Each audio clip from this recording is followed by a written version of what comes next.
Good evening, everybody. Uh-oh, I don't got nothing in my ears. Can I? Are you guys hearing me? I better check this. Was working. Hey, everybody. I hope everybody can hear me. Hi, uh, Tanja and Mary, Gianna, Rach. Hey, girl. Uh, oh, you guys are going fast. Mary, Mama. Hey, Cynthia. Hi, girl. Joanne, Mary, Thomas, Pebbles, my girl. Kathleen, hello, girl. Kimberly, Bianca, Michelle, Joanne, Peggy, Willow. Hello to everybody. Oh, nice, good crowd tonight. You can hear me, right? Okay, sound is perfect. All right, good. Um, yeah, because I'm not using my other stuff for this tonight. So, yeah, Kara uh, talked last night on another channel. I'm sure I've seen some chat about it in there. um, she decided to go with them. I think there was a leak in my camp, which is kind of a bummer. But yeah, I guess I got to be careful what I say. Um, but I'm still talking to her, and um, I have a feeling that she'll be on at some point. Um, but I'm glad she went on, just to get her information out and to humanize her after being so dehumanized by News Nation, and the media. So I'm happy for that, and I'm happy they set up some stuff for her. So yeah, it's a good thing. Um, yeah, I know, John. Right, I agree. I agree. Um, and like I said, I think there was a leak in my camp because I did happen to say something. Um, I won't get into it, but yeah. Anyway, um, what I got lined up for tonight, though, I'm kind of going back in time a little bit, but it's really good. Um, this is what got me going on the Linda Lane stuff, and what it is. I'm going to show allegedly innocent. Who, if anybody knows her, um, which I'm sure a lot of you do, um, she look at the name, allegedly innocent. She's usually on the prosecution side. Very good channel though, very good channel. I'm sub to her, and I like the work that she does. But when she started looking at Linda Lane, her eyes got opened a little bit, and um, she looks at, okay, I showed you what we seen like in the reflection series and stuff. Um, and this wasn't even reflections, and neither is this. This is not reflections. All right. But what we seen was somebody doing something at 405, right? Loading something up into that truck. And then Brian, you know, remember that part? Well, she goes a little bit further. She goes into like the 420 area. Uh, and she is like totally shocked on what she finds. And hi, Natural. How you doing?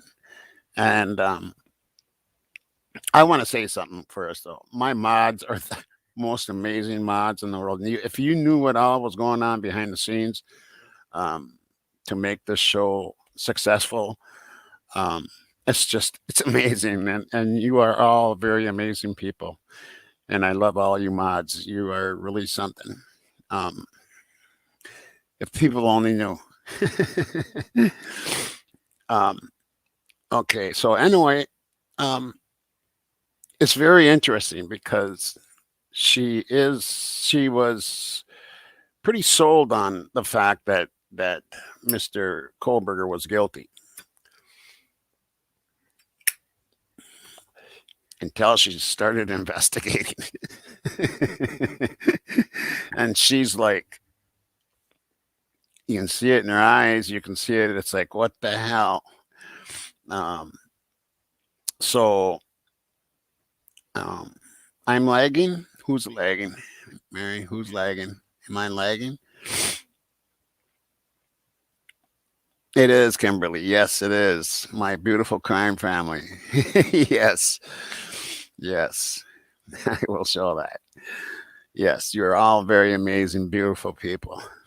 Just I wanted to say a little extra for the mods because I know what they've been doing behind the scenes for me, and it's quite something. And I love you all very much. Um, my subs and my mods is an awesome channel, and yeah. Anyway, so this is her. I'm gonna start. Actually, I'm gonna start.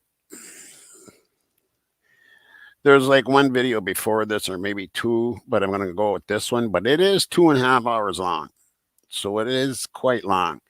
As much as I can and kind of skip ahead and stuff.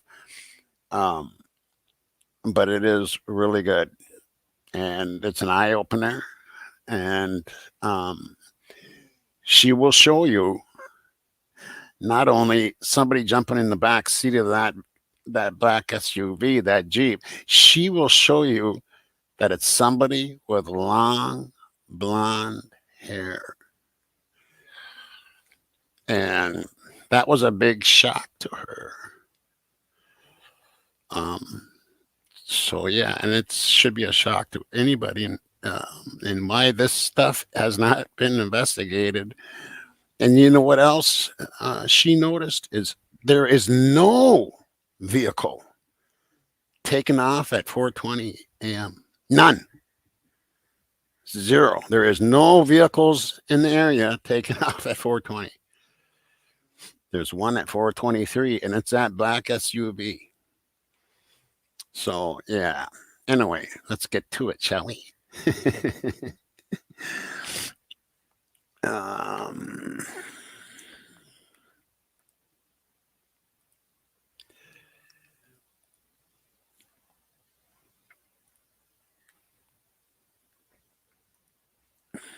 okay, here we go.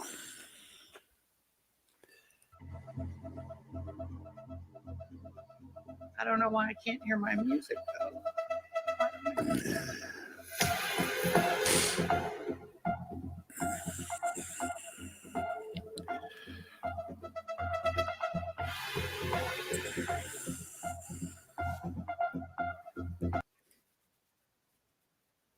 Oh, shit.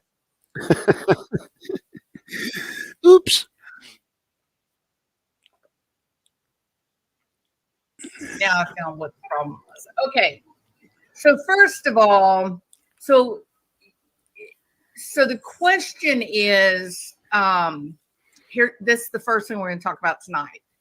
The question is that someone simply getting into the car to leave, right? And initially that is in fact what I believed, but then it became very clear. Hey, Borg. No, actually, there's someone sitting in the car, and I have been able to go back to at least 2:30 a.m. and I'm sorry, 1:30. And this person, you can't see from like 1:30 to about 2:15. But then at about 2:15, you can very clearly see the person in the front seat move, right? At 3:15, you end up seeing a guy, and we're going to talk about that guy in a minute, but we're going to see a guy walking or rushing through the parking lot. And it is at both of those places, you can definitely see the guy that's in the front seat easily. But I wanted to go ahead and go through this and just sort of, I don't want to waste a lot of time on it because there's a lot of people that have come out with videos on this now that it's kind of out.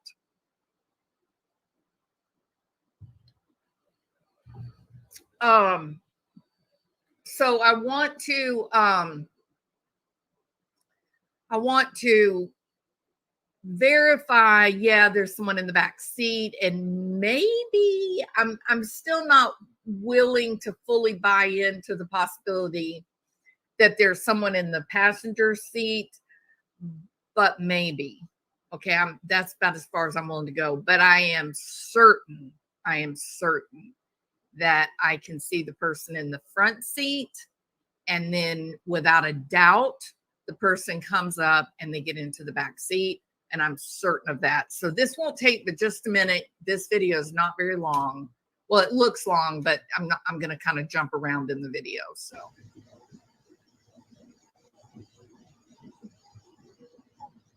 hey, big ups. Hey, hybrid Pisces.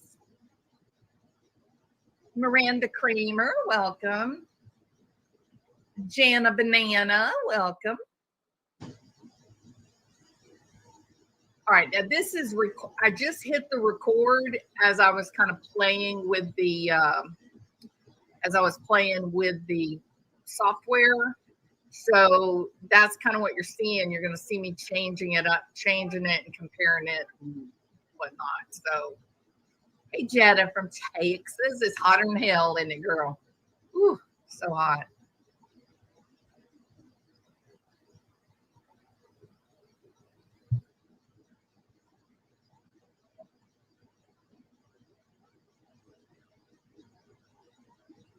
This is a photograph. Hold on. Let me go back to my damn software. All right. All right. So this is a photograph that I took to hold it here, and then with the way Camtasia works, you have a video running, right? And if there's something that specifically that I really want to see, then I can take a picture. And then if I hit play, then it'll show that picture, and then it immediately seems to keep on moving as video. But it's actually a separate picture. So what you're looking at here is you're looking at a picture of the inside of this car before the person ever comes and gets in the back seat. And this is the driver. You'll be able to see further on in this video, you'll actually be able to see him moving his hand around and whatever, he's doing. Okay, so I'm also going to show you something else when we get to that point. But I believe there's a reason that we're not able to get what. If you look, you'll see a white dot right here. And what you're looking at is a blue filter. And I've got the blue filter turned up as high as it will go. And then I'm all the way down into the black. That shows you just how bright this light is that's shining here, as well as the light that's shining here.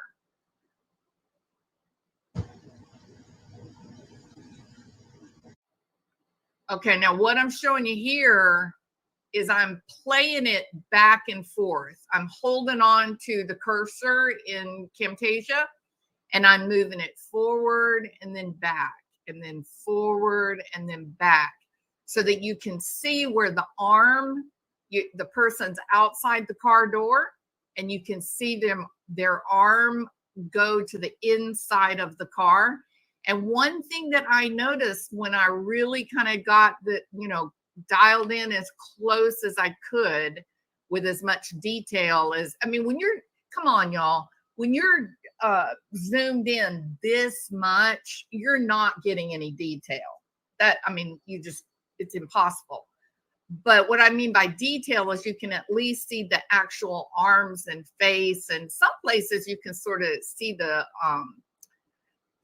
expression, like the movement of the mouth or something changes the expression on the face.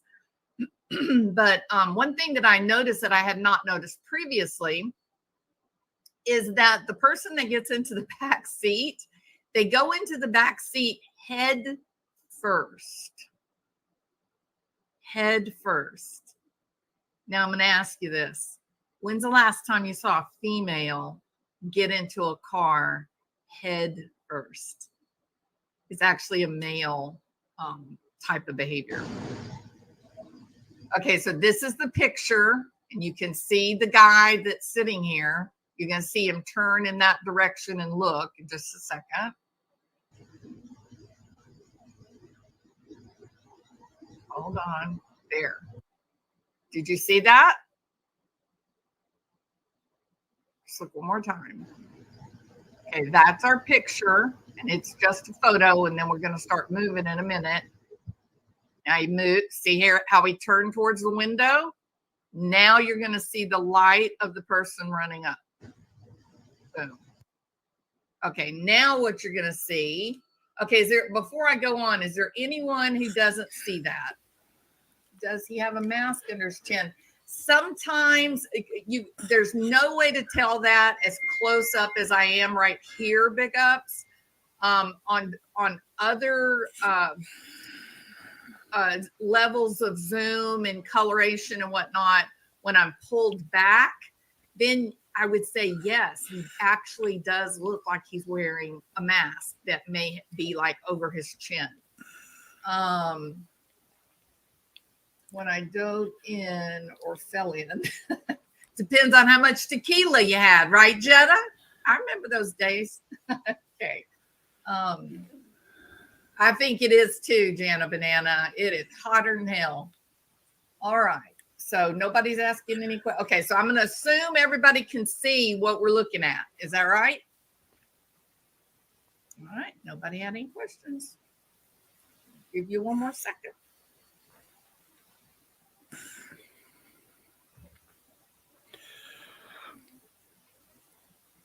Nope. All right. Very good.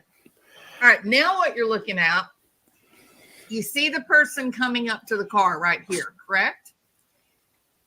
And then the door is here. And so you're going to see their arm, the person's arm come out right here. And I'm going to go, like I said, I held the cursor and I just went forward and back and forward and back and forward and back. So you could see the movement of the person. So here she is stating, looking at this stuff, and this isn't even reflections, and she's going back and forth and back and forth, and that's how you see things better on when you're doing any of this stuff, is by going back and forth and back and forth. And this is quite an amazing video, and this is what got me onto the Linda Lane way back when. This is the video, or actually the couple ones before this. But on this one, she's going to show some really amazing stuff, and yeah, I'll let it keep going here. Oh, by the way, I want to, it's kind of a sad day in a way, it's Easton's birthday, and I want to wish him a happy heavenly birthday, but I know what the family's going through. I just remember, and I still, on my son's birthday, it's not an easy thing, but them first ones are really rugged, and may God bless that family. Anyway.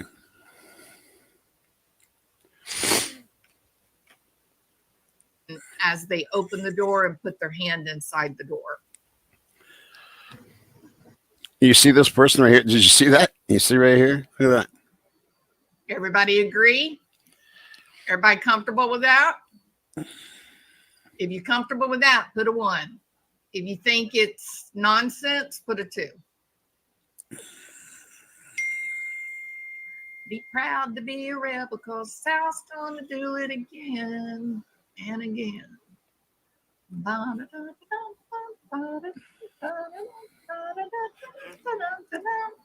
I think I'm disconnected. Nope, there we are. Hey, Grandma Hoochie, welcome. A Hoochie from Chattanooga. Hey, Melissa H. Crazy, isn't it? How much you can see when it's just a blur, really. But I think beyond a shadow of a doubt, we prove there's somebody there's a driver in the front seat. The driver's back a little bit here. Yeah, guess who? All right. So here is the photograph we're looking at. In a moment, the video is going to start again. You're going to see the driver turn and look first, and then you'll see the image of the person running up to the car. Now, what's crazy about this, people, is in the front seat here, she thinks there's somebody there, but she doesn't know for sure. And I think this is the video that she'll get into it a little bit. But what she ends up saying is, well, it could be a dog. Check that out. It could be a dog. Yeah, we know it's a dog now, don't we? It was a dog. It was Murphy.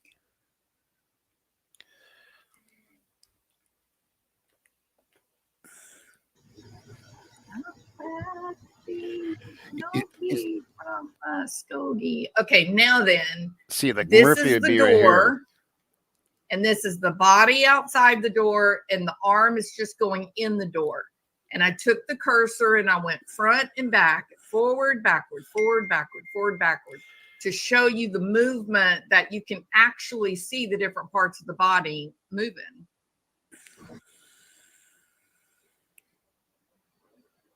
You see that? And they went in head first, Yep. which is a man thing, a guy thing. Head first. Crazy, isn't it? How much you can see when it's just a blur, really. But I think beyond a shadow of a doubt, we prove there's somebody there's a driver in the front seat. The driver's been there at least an hour and a half. And now this person's coming running up, and here we are. Okay, so there's the driver. This is the photo. Now he turns and the guy appears. In, out, and head first. Boom. And, oh, shoot. Shoot. Let me see if I can go back a little. No. All right, now then. So I want you to watch this.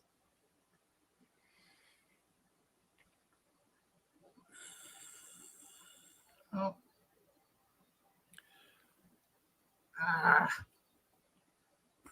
It's so hard to catch it right at the right spot. And that's with the reflections too. It's hard to catch you at the can right see spot. the person that's just put their butt still out here, right? They've bent over and they're going head first into the car. And this is the edge of the headrest on the car. This is a very tall person sitting in this driver's seat. This looks like the headrest to me. And I'm not sure how big the screen is that you guys are watching this, but the screen I'm looking at, I think, is a 29 inch, I think, maybe a 31. The screen I'm looking at right now is either 29 or 31. I even looked at it at I have like a movie theater with like a 210 inch screen. And this looks like the headrest right here. And you can see when they come in, you can kind of see just a little bit over the headrest. And what you just saw, because some people are saying, no, look, they're coming in. Hold on. Right there. So this person is going from looking out the window on their left to turning to looking in the back seat on their right. There you go. See how I kind of leaned over? And then you can see that person is actually pretty far down because they went in head first.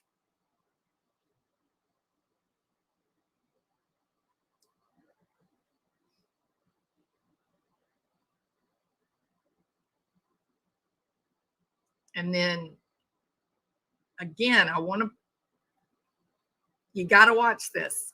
Look at this light here. It doesn't make sense. There shouldn't be a light here. If you look just below the light, if you're on a big enough screen, you can actually see the guy's neck and his Adam's apple. Here's the shoulders here. It's crazy. So why do we have this bright light here? And this light right here is just blowing out of the water. Hi, Huda. Listen, people. I played with this last night trying to get rid of that damn light, like the light that's over the face, the person that's in the back seat. I did everything I could think of to turn it down. In fact, I can show you, I'll show you in just a second. I did everything I could to try to make that light go away. It won't go away. It's a white circle. Why? Because the optics on the camera were screwed up by something. Let me.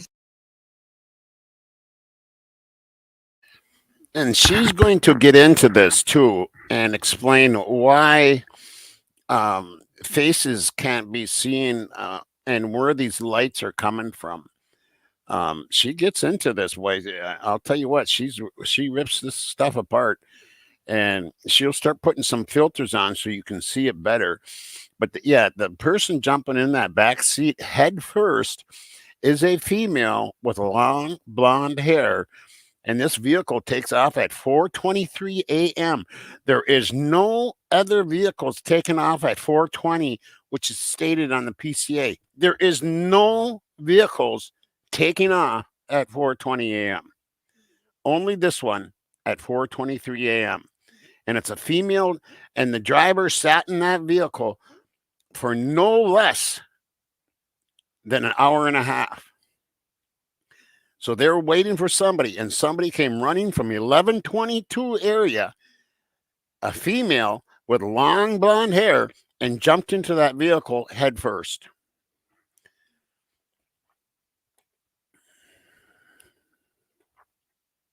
Show you what I'm talking about by turning it all the way off. Look at that. You know what that is? That is the resolution turned up as high as it would go, and the brightness was turned down to like a 2, and then I took my red filter and I turned my red filter down as far down to the darkest color red possible, and that is all I get. Look at that perfect circle. You can't see anything. Watch.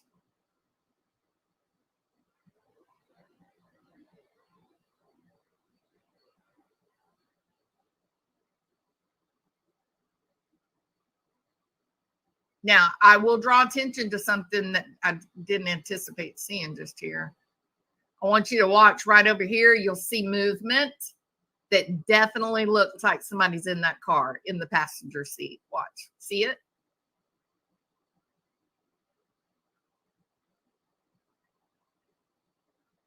Right here. Right there. See right there, that movement there? And now the big bright light is gone off the person in the back. How'd that happen? How'd they manage that? Very peculiar.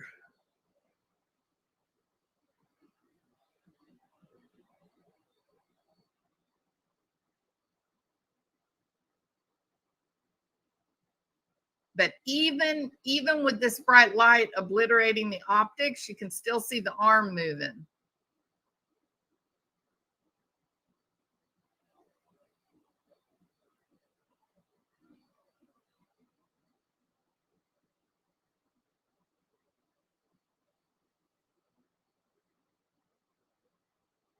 Oh, I guess I better go back a month. I'm sorry, y'all. I'm a goober head.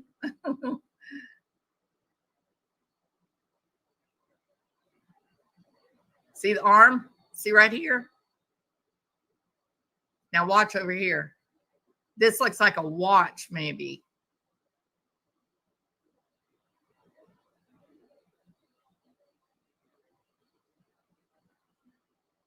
Pretty crazy.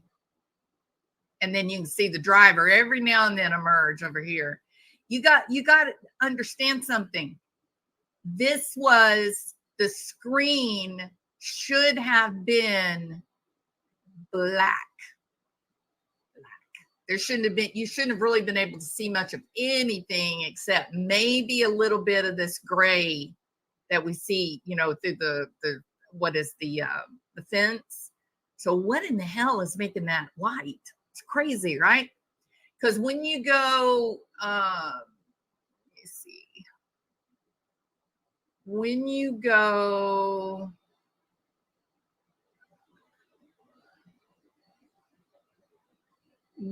see you got that, you see you've got a little bit of light here, but why don't we see any light back here?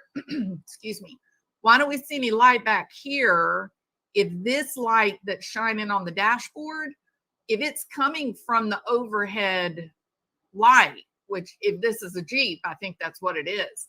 But if it's coming from there, then Willow. why isn't it illuminating anything in the back seat at all? You should see something based on what you get once this person gets in the car. What in the world would cause this person to be lit up like a square or a circle? Well, I think I know. We'll get to that in a minute. Okay. All right. So this is the driver, and you're going to see the person come up and get in the back seat. And every now and then you see anomalies that look like maybe there's another person sitting over here in the passenger seat, right? So I wanted to just point out, because I had somebody leave a comment saying they thought the whole Jeep and everything was like in this one square. No. This would be like the grill of the truck here. What you're seeing like right here might be like a little bit of the metal from the hood. Maybe a little bit of the dashboard, but this is the driver's seat. You can see kind of like the headrest back behind him here, the headrest over here. So the other seat would be like over here. Okay. So this is a fence. This is a wooden fence that you're looking at right here. It's this, see up here, this is the wooden fence, and we're looking through this we're looking through these two teeny little squares right here. I know, it's crazy, isn't it? Who would have ever thought that you could discern anything from something that tiny? But this was a good damn camera. This was a really good security camera. So I cannot zoom in any higher. This is literally what you're looking. Well, the other one was literally the highest zoom level. Now in this one, big ups, you can see the mask, can't you? See the mask? It is some pretty crazy footage. Pretty crazy footage. And you can almost kind of make out something here. I don't know. So, okay, I'm going to be quiet now and play.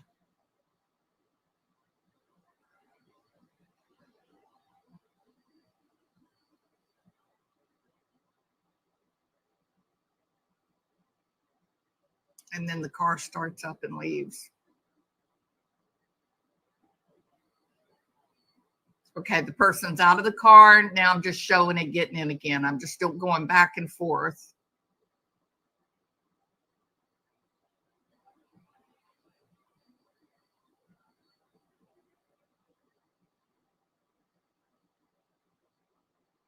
It's no doubt in my mind that there is a driver in that car.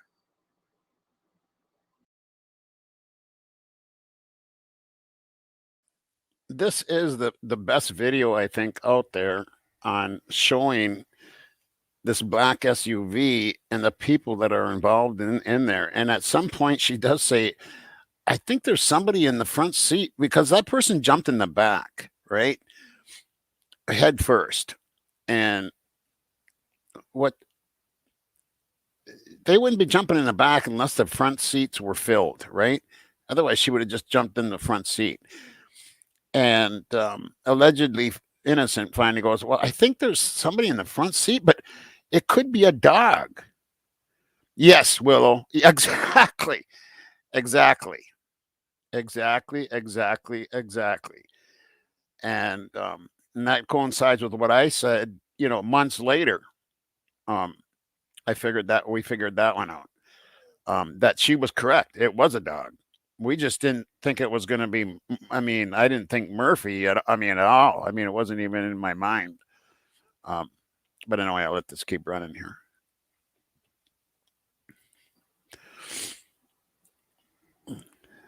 Okay, now you're going to see me move it around to get different views and whatnot. Yes, Huda. Right. We just got done saying that here just a little bit ago. It's just I feel so bad for the families right now. I've been there and it's awful. The first few ones are just terrible. Yes, this is allegedly Innocence channel. Actually, I'll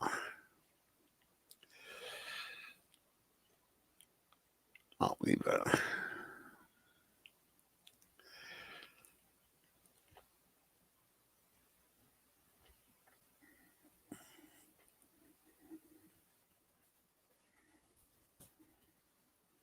Okay, now let me stop it. So this is the square that's got the driver, and then over here is the other seat over here. So that's what you're looking at.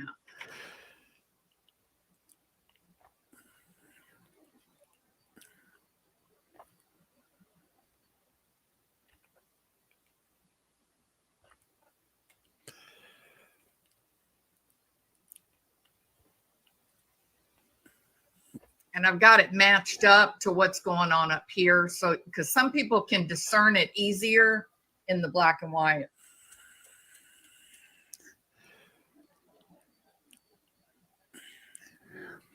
Oh, I want to show you. This is kind of cool.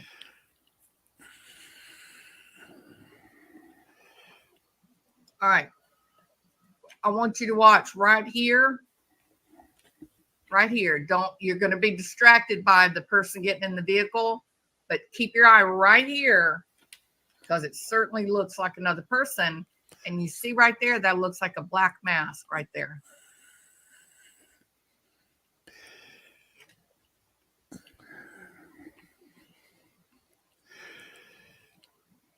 See it? Ah, that's so spooky. I don't know why it scares me, but it does.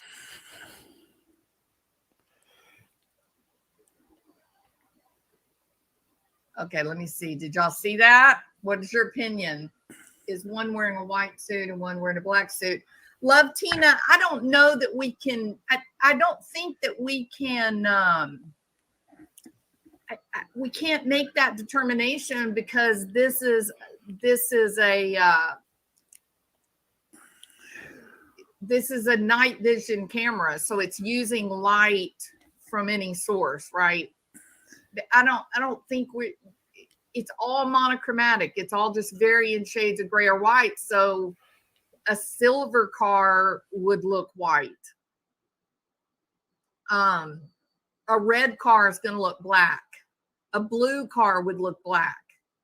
So it's you probably can you could probably get more detail paying attention to the sound of the engines of the vehicles rather than trying to guess color.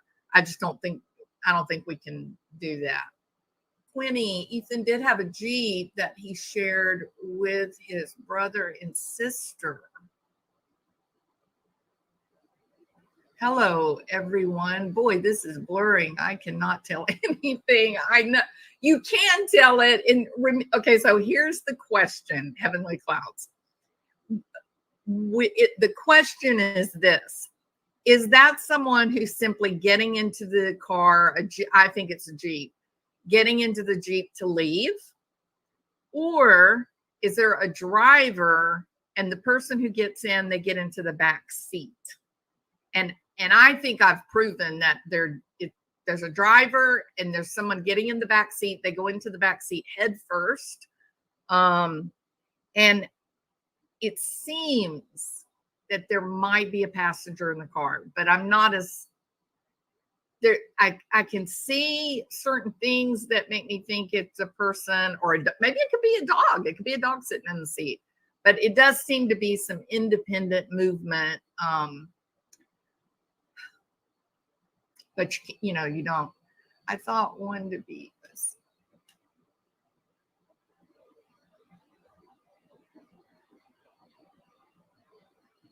I thought one to be in the front passenger seat. Sometimes you think you see it. Deborah Sullivan, welcome. Amazing what can be seen. It's kind of crazy, really. It was a really good camera. It's not clear, convincing evidence the kind needed at trial. No, Iris, it's certainly not. No, it's certainly not. But it is. It can definitely. I don't think you can ignore this, considering the facts of that evening. The timeline. I'm gonna talk about where this fits in with the timeline from the affidavit as well. I think it would be foolish to ignore this. And I think that the police, law enforcement ought to have a way to try to figure out who this is, right? I mean, I think it's interesting that the affidavit uses Koberger's phone number. They use it as 4 digits. The question is, what did he do with his phone that he had before he got the phone, the new phone? Where is it? Is that a different phone? And will that be presented at trial that they had information on that phone? I don't know. But I do think there's things that happened that night that you cannot ignore. And I think this is definitely one of them. And one of the reasons I think it is difficult to ignore this is because you've got at least one person, maybe 2, who sat in a parked car for almost 2 hours. Why? 2 hours during the window of what the police believe was the murder of these kids. So I don't think you can ignore it. I think it's really important information. Also, anyone thinking it is a Mercedes G-Wagon didn't Jeff H. didn't he pretty well proved that at least one of the cars is not the right car. This is very disturbing, needs to be investigated. If they fail to look into this, public will be outraged. I think they were plotting and planning when they were at the grub truck and people were waiting.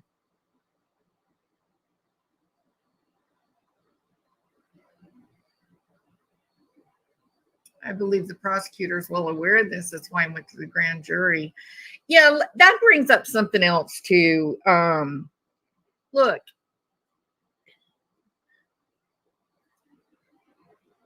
I believe that they have a lot of information. And here's why I say I think that they have a lot of information. Hi, Lee the Cats. Welcome. You're not blocked.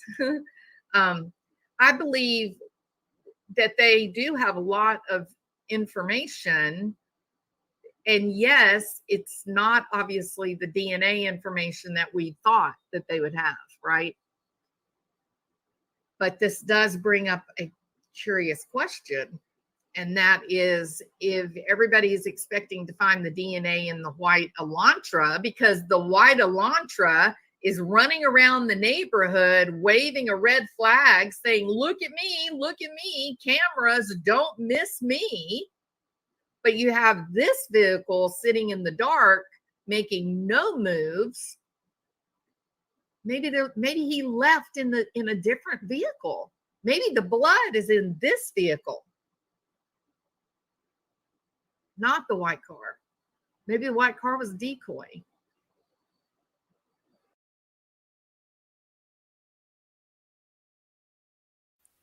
You hearing this, people? She was figuring this out, and this had to have been hard for her because, I mean, her show is called Allegedly Innocent, and she usually sides with the prosecution. And she was thinking all this whole time that Brian was guilty until she started investigating this. And now listen to what she's saying. And yes, the blood was in that truck. And that's why people don't, it's like knocking your head against a wall. You can't get through to anybody. You can't Why isn't there any blood in Brian's vehicle? Because it wasn't his. He didn't. Oh my God! You know what? He could have been hired as a decoy. He could have been hired as a decoy to ride around like she said. You know, here's me. Look at me. Look at me. Look at me. And now what do they got? They have nothing. They have no evidence. They have nothing. And where's the blood? It was in this black SUV. Because we seen what they did in the back, right? We seen that. We seen what they were doing. And they were loading something into that back of that truck at 4:05. Now I did leave allegedly innocent. I left her a message on this video or the other one maybe. If she could go in with these filters and look at that angle where she can see the back of the truck and use some of her filters and see what she sees. I didn't tell her what I seen. I didn't say any, I didn't give any hints or nothing. I just want to see what she finds. And, see if she sees what we see. Yeah, I think that too also, Joe, that there was two Elantras and one ended up in Oregon. That's my opinion. I mean, it's just the what's the coincidence of that car being registered to a relative of 1122, the owner of 1122 King Road, 5 hours away. I mean, come on, that's just a little ridiculous. There's a lot to this case, and what I'm worried about is that they will, because maybe certain people were involved, certain departments and stuff, that it will never get solved. That even if Brian gets off, I hope he doesn't go down for this if he didn't do it. If he did it, and they prove it, I hope he rots in hell, and I hope they take his life. But if he gets off and they can't prove his guilt, and we know all this information and it's not being used, and it makes you wonder, is a department involved? And if department's involved, you know what's going to happen if he gets off? They're not going to investigate anything more. They're not going to, they're not, they're going to shut down the investigation. They might say, oh, it's an open investigation. No, it isn't. Because they will not bring down any of their department's people. Period. So that's what's kind of got me, worked up about this case a little bit. Okay, I'm going to let it run here. All right. So we go back to this. I will be in and out of here, so.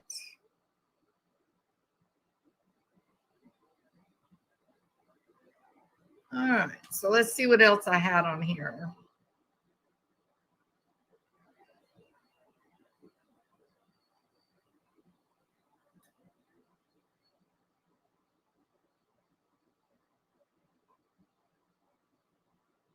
I think I'm syncing up the two versions.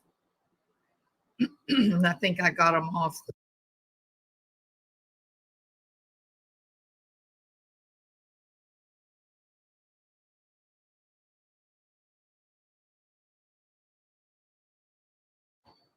Now that is normal lighting.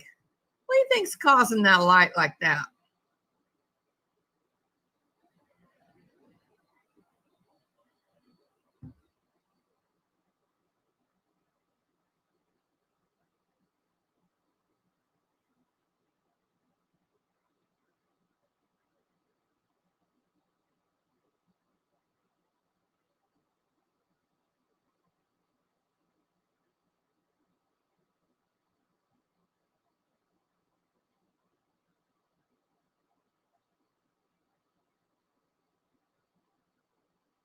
See right here, I was trying to show.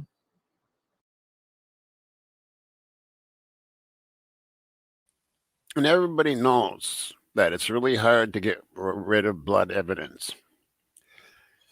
because DNA is going to be there in there. Now, I know they haven't, but I think certain vehicles should be checked. Like maybe Dylan Mortensen's in that black truck that she uses. I think it's her dad's or something. That black SUV, or I think it's an actual truck. I think I don't even think it's an SUV. I'm not quite sure on that. Um, but there's a black SUV involved with those guys too, and those vehicles need to be checked for DNA. And I guarantee you, one of them has DNA of like Ethan, at least Ethan, if not both Ethan and Xana. I almost guarantee it. Anyway,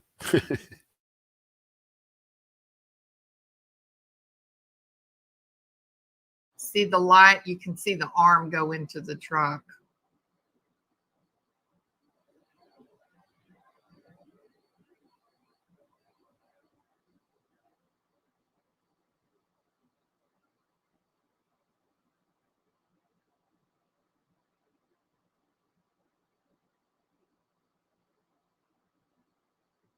And then it gets all the way in. And you can kind of see there too. Watch this right here. This looks like a person, although not brightly lit up, right? But watch the movement of this right here when the person gets in.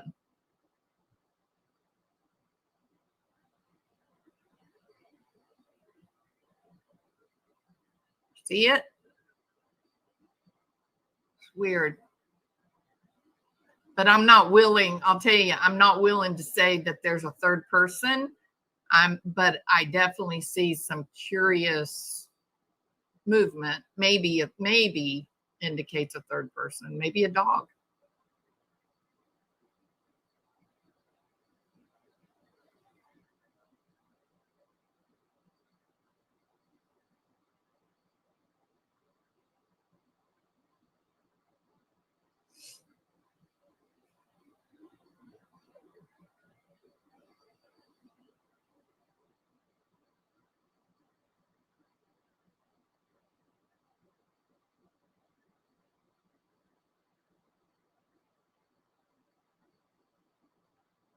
Definitely looks like movement right here.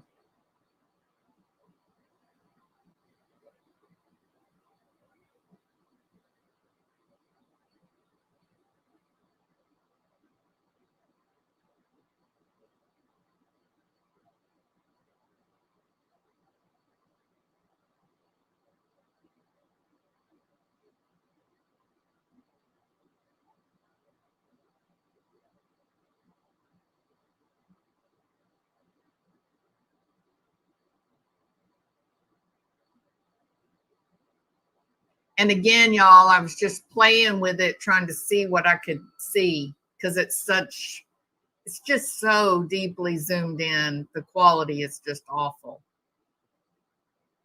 But I never would, as far zoomed in, I never would have believed that you could have seen as much detail as we've been able to see. I will say that. We definitely see two people at least. There's no question about that. And again, that person has been sitting there 2 hours. Why?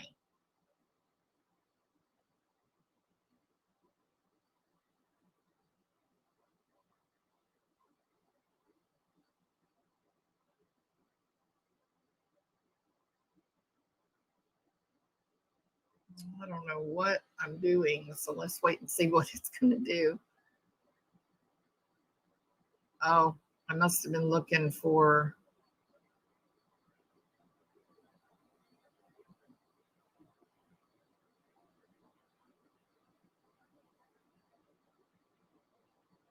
I don't know, y'all. I'm not. I just can't. This whole another person in the car. I don't know. I don't see his hand moving here.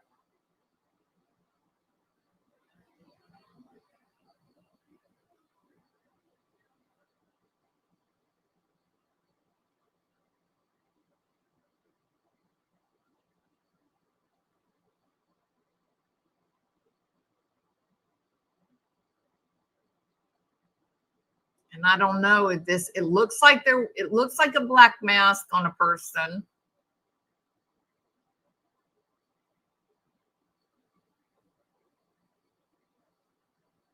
Look at this one up here. You almost see like their neck, their cheek, there's their chin, and a black mask maybe. But again, I'm real hesitant about that. I'm not I don't know.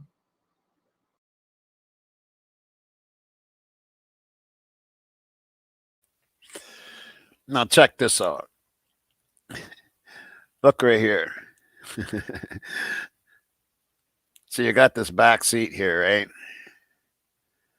Look right here.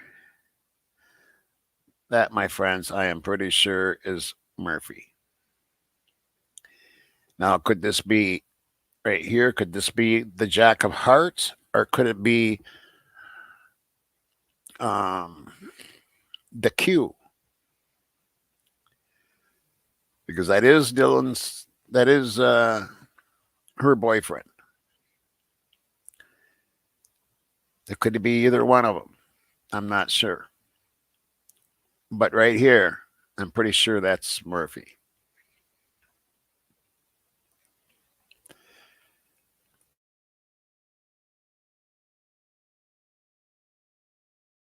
You don't know. Maybe there's a light source in the car and it's a shadow. You know what I mean? So it's not as, you can't see it as clearly as, there's definitely a driver and the other person definitely goes headfirst into the back seat.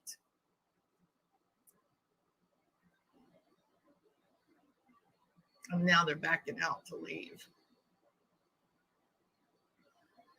And like I said, if you know a mechanic or you yourself are a mechanic, you might try closing your eyes and listening to the cars and try to, I mean, there's a difference between, a V8 and a little 4-cylinder or a 6-cylinder, right?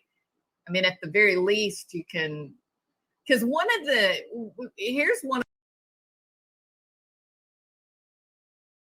of the reasons that I kind of go along with the whole, one of the white cars is a Mercedes. Do you hear that engine? That is not a Hyundai Elantra. It's like boom, boom, boom, boom, boom. It's a deep, heavy engine. So I don't know. Okay, let's see if I had anything else on this. Hold on, let me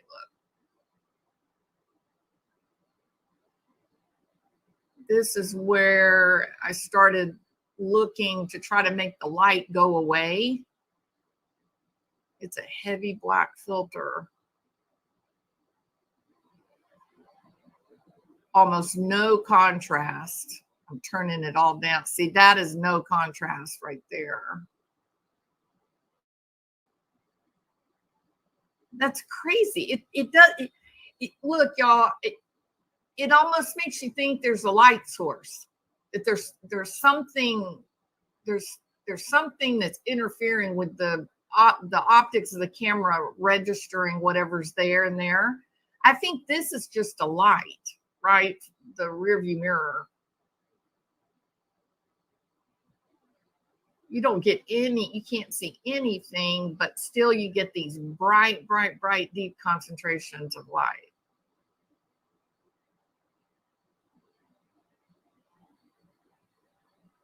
Very strange.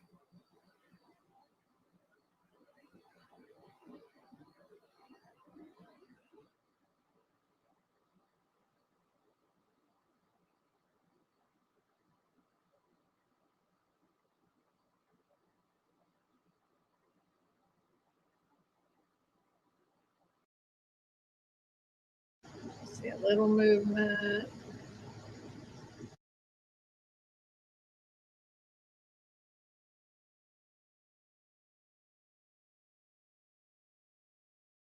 Even darkness is no longer the refuge it used to be.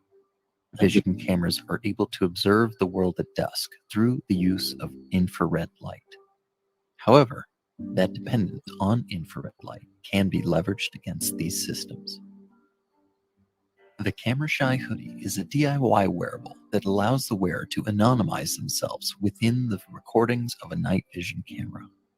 It does so through the use of 12 high-power infrared LEDs clipped into the inside of the garment and programmed to strobe at a rate that interferes with the auto exposure of camera systems. As the hoodie uses infrared light, when activated, it is not visible to. So it's infrared light. When it is activated, if it's 12 noon and you're all just standing around, nobody's going to notice a light. You're not going to look and go, oh, look, you got light shining on your hoodie or in your cap or whatever. It is specifically to disrupt the optics of the cameras. Our eyes will not discern the infrared. Human observer, but completely blows out the facial features of the wearer. Are you hearing this, people? I'm going to play that again because this is key to why you can't see the faces of some of these people. This is key. This is a very, very important part here of that whole night, actually. I'm going to let this run. Next thing we're gonna watch. Now we're doing Wild Speculation Sunday, not Friday, but we missed Wild Speculation Friday, so we'll take this by default. All right, so let me go to my next presentation. Dun dun dun dun dun dun dun dun dun dun dun dun dun dun dun dun dun dun dun. Bum bum bum bum. Bum bum bum bum. Okay. What in the world?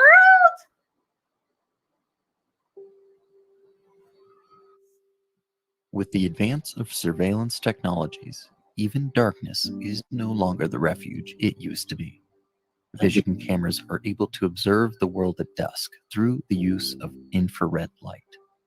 However, that dependence on infrared light can be leveraged against these systems. The Camera Shy hoodie is a DIY wearable that allows the wearer to anonymize themselves within the recordings of a night vision camera. It does so through the use of 12 high-power infrared LEDs clipped into the inside of the garment and programmed to strobe at a rate that interferes with the auto exposure of camera systems. As the hoodie uses infrared light, when activated, it is not visible to. So it's infrared light.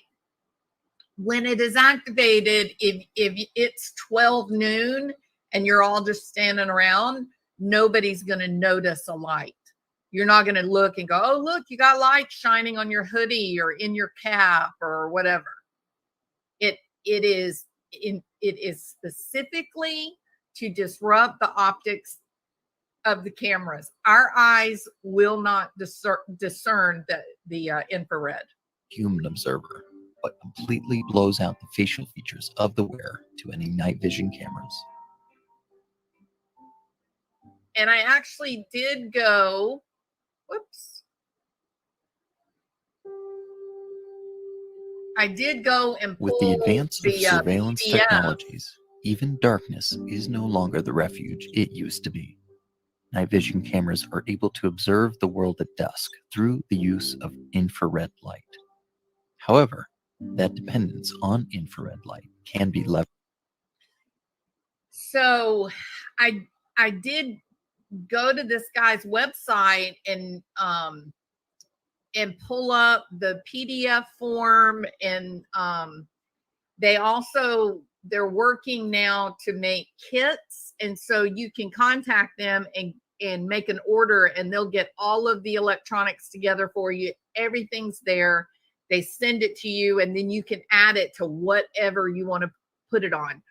They had some people that had them on like sunglasses. They had some people that had them on caps and hoodies, whatever. Okay. Now look, this is being offered as a, fight against the evil deep state. the surveillance, 1984, and Big Brother is watching us. And this is one of the ways to protect your anonymity. On this website, they also have like makeup so that you can trick facial recognition cameras. They have special caps that you can wear that have these like film that comes over the front of you. It makes you look like a different person. Kim Jong-un. So that's how it's being offered, as kind of this whole patriot, a fight against the surveillance state. I don't know. I think it's really good if you want to be a criminal, right? But I also don't like facial recognition. When I go into Walmart, I put my head down like that. Not because I'm a criminal, but it's intrusive. It's wrong. We shouldn't be doing it. So I thought this was very interesting. One thing I would point out about it is the kind of strobes a little bit, right? And I sent an email to this guy to ask him a few questions, and haven't got an answer back. So I don't know about the whole strobing thing. Yeah, I agree, War Eagle. I agree with you about that for sure. But it's interesting, isn't it? Considering what we're looking at now. Notice this weird little thing here, and how when the person gets in the back seat, there's a few moments where you're not getting this disruption. And this is a much bigger area of disruption, but they're using 12 of the little IR, what are they called? Diodes, I think they called them, like little lights, what would look like little light bulbs. And there's 12 of them that are placed at various levels around the hoodie. So what would happen if you only had like 2 or 3 of these on a cap? Or you just had it like around the hoodie that's at the edge of your face, maybe, instead of all the way around. Maybe you get a smaller pattern. I also notice how the light, you've got, I don't know, what do you call them? Sun dogs? I don't know what they're called. But you see how you've got the rays go out there and there? There's also one that goes down here. Here's one here. At one point, looking at the person that gets in the back seat, there's very specific, you can definitely see a cross of the rays. So it's interesting. Is it likely? Probably not. But is it interesting? Even yes. Darkness is no longer the refuge it used to be. Night vision cameras are able to observe the world because again, this is dark. It's night vision cameras. The only thing you got to worry about is obstructing your facial features. You're not going to get connected based on your body type. dusk through the use of infrared light. However, that dependence on infrared light can be leveraged against Isn't these that crazy? systems. It's very effective, isn't it?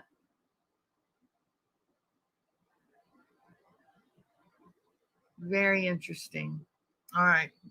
I don't know. I thought it was. Maybe y'all think it's dumb. So if you're interested,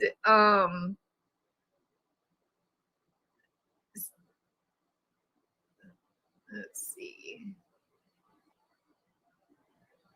I was trying to find there it is. No.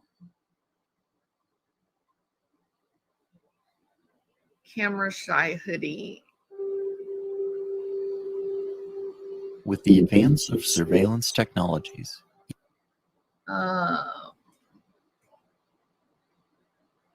75 thoughts on adversarial IR hoodie lets you own the night in anonymity. The big ball of light around your head will be instantly seen by even the most casual observer. No, they can't see it. Our eyes don't see the infrared. It's just, you're just confusing the camera optics. That's all. if you were to see this guy walking around, he just looked like he's walking around in the dark.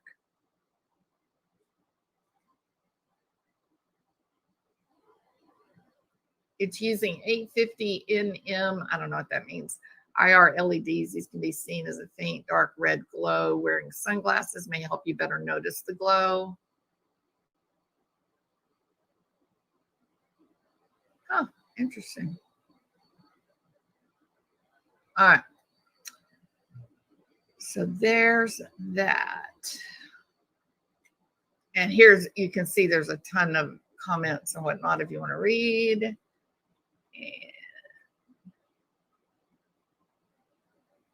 here's all of the contact information for this company that will give you, you got multiple things that you can request. Either just the PDF, and that's instantly accessible. Like I pulled it up and printed it off. It's also, they give you a shopping list of all the electronics that you're going to need. But then they also will sell you the actual kit where they get together all the electronics and connect them. And then all you have to do is put it into whatever clothing, you know, you're going to wear. And then, like I said, there's the whole makeup tips for tricking facial recognition, you know, that kind of thing. So Chrissy F said something funny. How far advanced everything has become because you are law enforcement. I'm kind of joking. Iman, are you making friends or how long has that been around? Has what been around, Lily? You talking about this hoodie thing?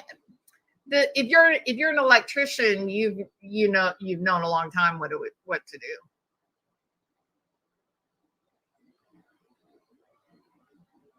Yeah, exactly, sweet and salty. Hey, not there yet.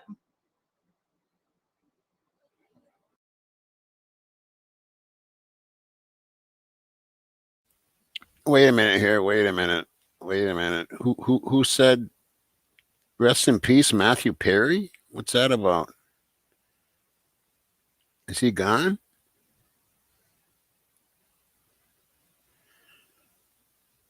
Mick. Did Matthew Perry die?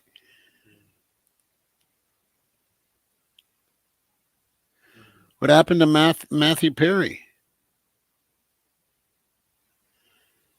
What the hell? Are you serious? Yeah, I used to watch that all the time. I bet you I've watched that whole series probably 5 times. Oh, man.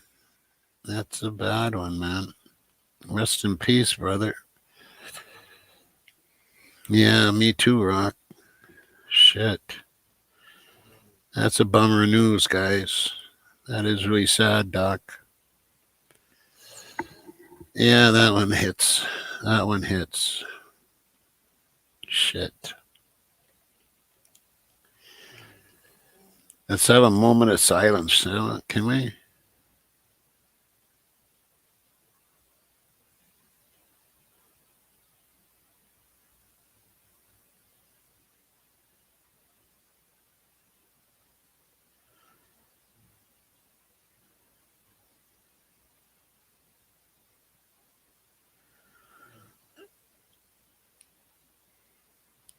All right, man.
let this play out, guys. All right. Georgia Ann, welcome. Good to see you again. Hey, Kathy R. I hope you are feeling better, my friend. There you go. Or wore a eagle right over the target, right? A few minutes.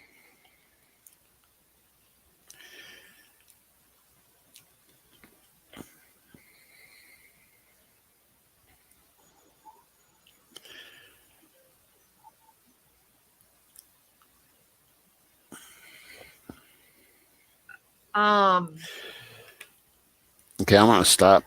I want to stop right there. Now you see this dude running right here. Okay, that's a gray hoodie guy with black pants. Now, we've all seen who's wearing that night. We've seen him in the club, standing by the door talking to Adam. We've seen him walking with the girls. That, my friends, I'm sure is the Jack of Spades.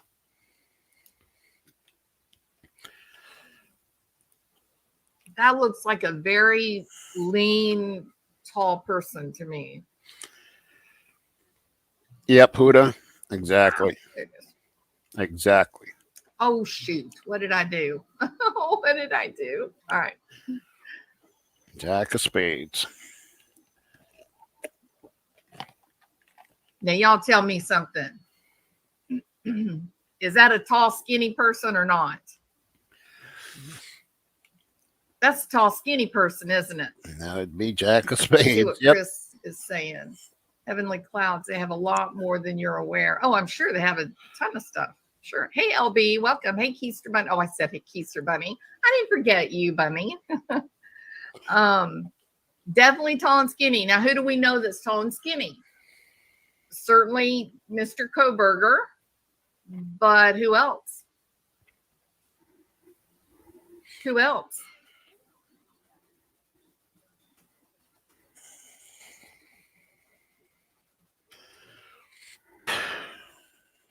I think this is him. I think this is the guy that did killing. There is no explanation for this guy walking this pattern that he's walking other than if he's trying to hide.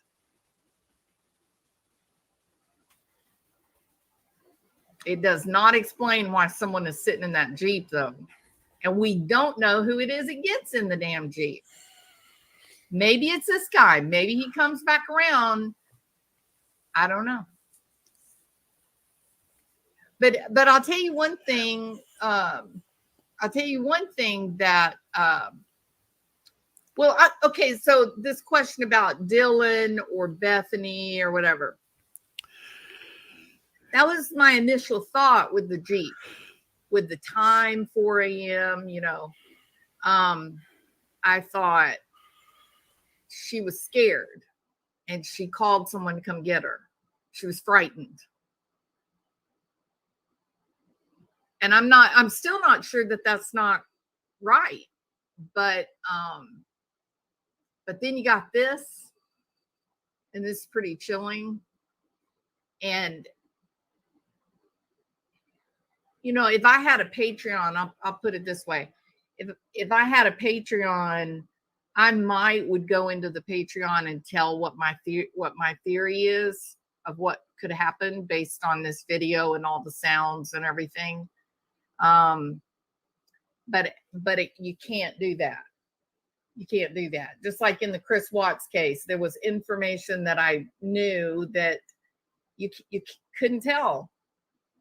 You couldn't tell because it was too horrible. All right. So anyway, I do think that this is incredibly interesting. If I was law enforcement, Chris Iman, if I was law enforcement, what I would do is I would be going to this area and get every security recording of every Saturday night from midnight to 5 a.m. and see if it's always this busy. This is unbelievable how much people are just running around. They're screaming and yelling going on until 3 a.m. At this point that all this is happening, I think it's over already. I think the dirty deed has been done.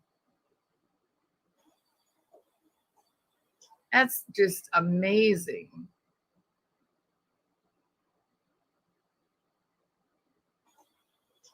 It's crazy.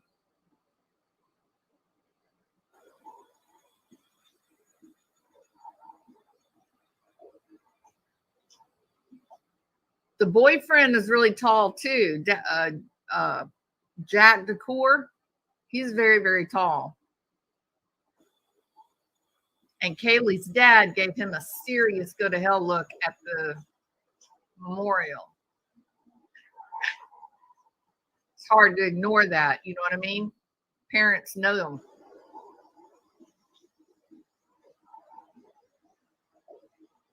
That's chilling. All right. Now, before you freak out, don't freak out. Don't freak out on me.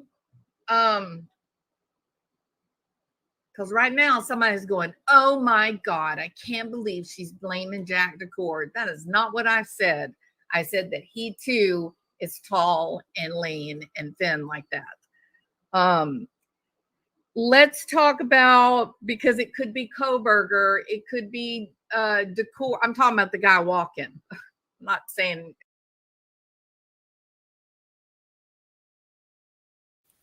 Do you see how it was back then? You couldn't even say the Jack of Hearts name. And I still have to go by, by nicknames and blah, blah, blah. I mean, if you said his name, people would jump all over you. Like this guy is, supposedly some fucking kind of angel or something. And he is far from that. And I know there was involvement by him. I don't know if it was actual involvement with what, the actual deeds, but he did know what was going on. And Murphy was there. We've proven all that. So. And, yeah, okay, Rach, did you take care of that? Yeah, you just I had problems with her in my community too. So yeah, you just go right ahead and take care of that problem forever.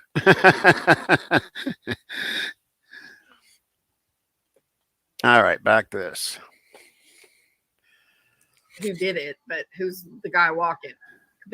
I'm going to be in and out of here. Looks that way, and he lives nearby. We know Kohberger looks this way, and the cops seem to think he was there.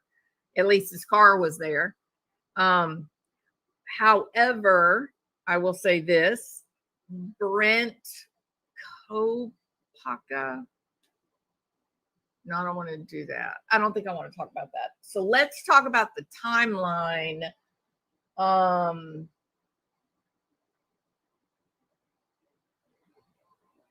Okay. Pull up the timeline here. Hold on. So this, I took it down. So this was 3:15. And we have between 3 and 5, BK's phone does not use cellular tower. At 3:01, we've got Teasdale and Rosendahl writing tickets, just the next road over. And at 3:26, the white sedan suspect vehicle 1 is traveling westbound on the Indian Hills Drive. So this doesn't blow the timeline out of the water. This doesn't mess with the timeline. I'm talking about the official timeline. And then the 4 a.m.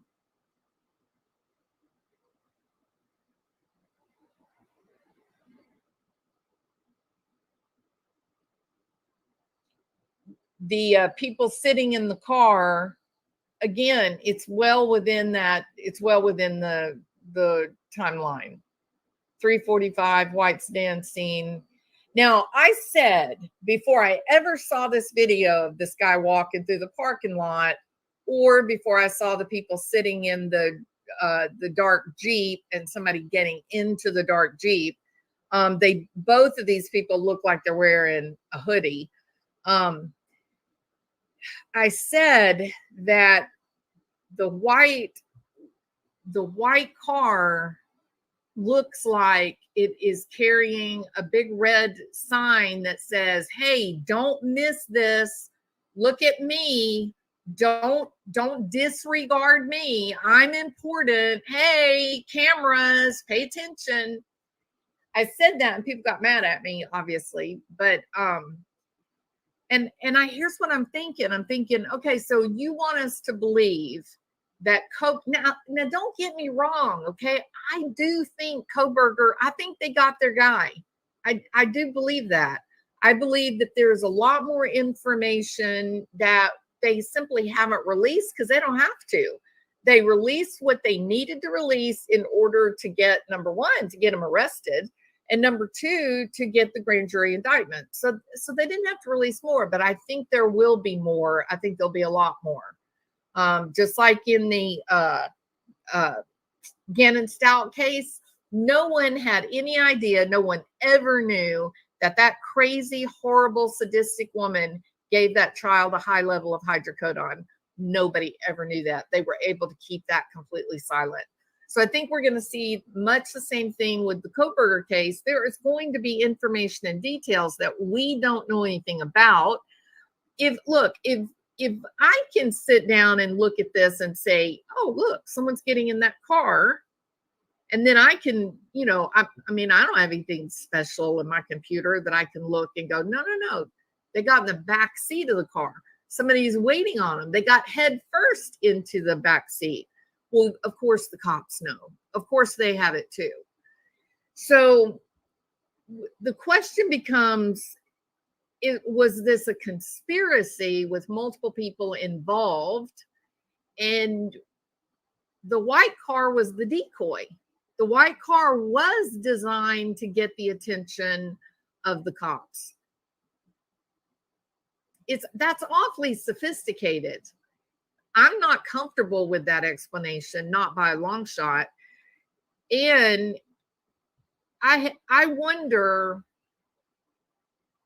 and I did a video about if you take Dylan's statement out, if you disregard it, because let's say she's incredibly drunk, and that's why she was able to fall asleep and go back to sleep after being terrified. I mean, there's a masked man running around in your house and you've heard your friends yelling and now you're just going to lay down and go to sleep. That's a little hard to believe. But if she was super drunk, why not? People pass out while they're standing up talking to people, right? So, maybe that's what it is. Now that, I'm a psychologist, so I understand how the brain works. And while she may very well remember these like snippets of memory, tidbits of comments that she heard and whatnot, if she was that intoxicated that she's able to pass out after experiencing what you and I would think would be like one of the most terrifying things on the planet, then we cannot trust the times that she's giving.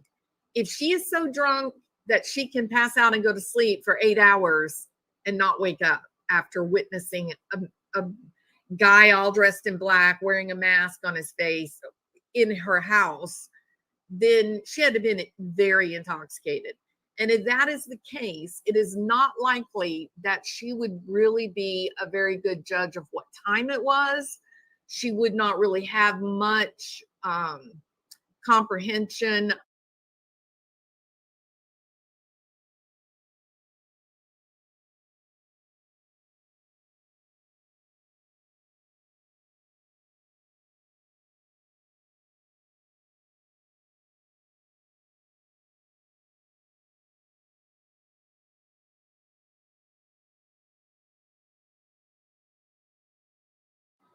Very strange. I'm going to put this on and run it through the where that commercial comes in one more time.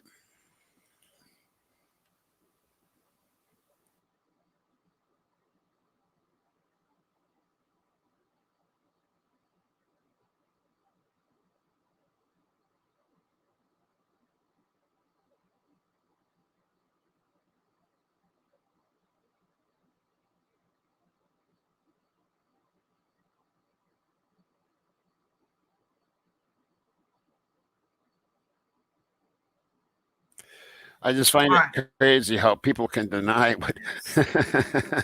what goes on. You know what I mean? So crazy, isn't it? Weird looking.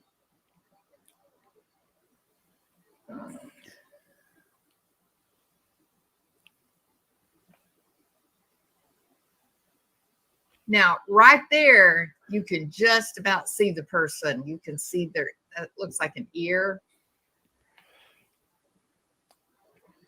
Looks like he's got a black t-shirt on.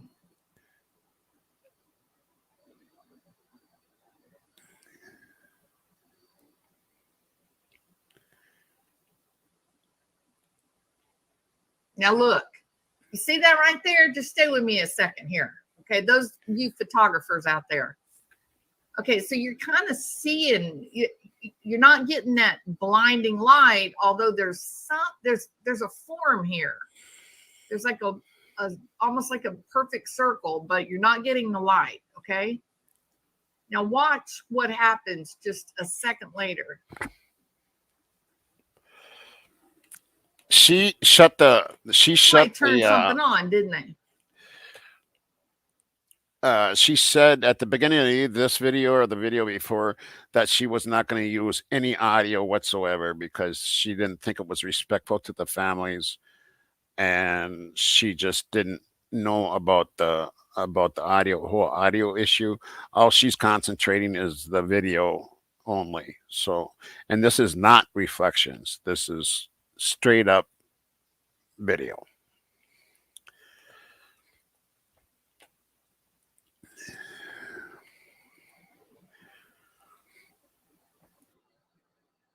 Almost looks like a baseball cap. Maybe the overhead light is shining here, and this is like the dome of the cap. And maybe they look up, and when they look up, whatever's here.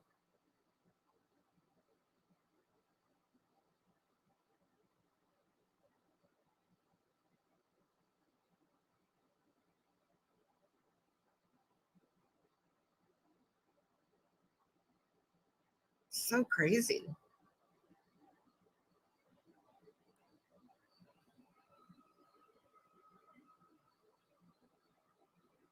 Really crazy.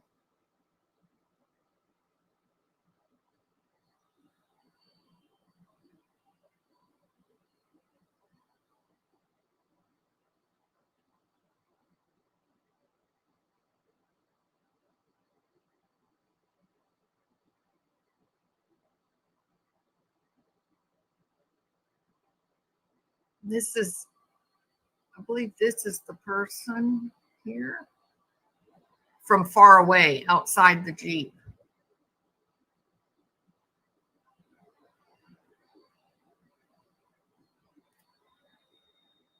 And I'm about to come to the conclusion the driver has on a hoodie.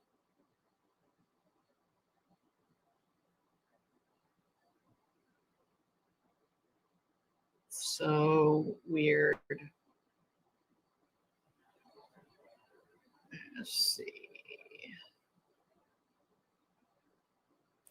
This was 3 months ago, people. This is what got me into the Linda Lane God, I think videos we looked it to all up, begin with. didn't we?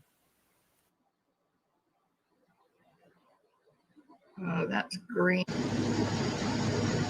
don't know why I did this. Let's look at it and see what it is. I'm really zoomed in. If you're on a phone, that probably doesn't look like anything. See a little movement.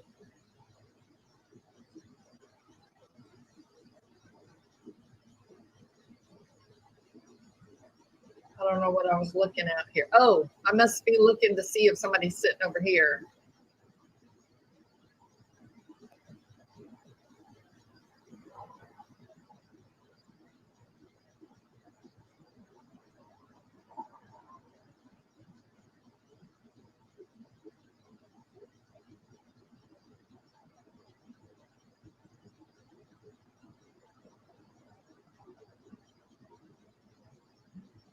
I must have a reason for including this.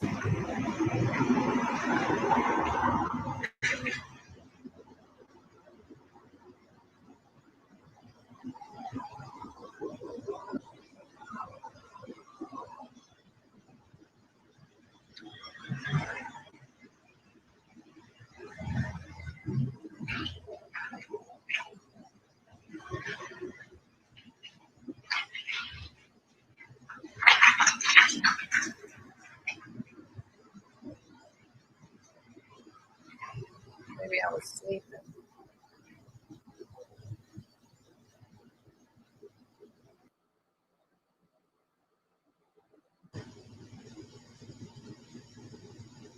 I definitely was looking at something, or I never would have stayed on it this long. I don't know what it was.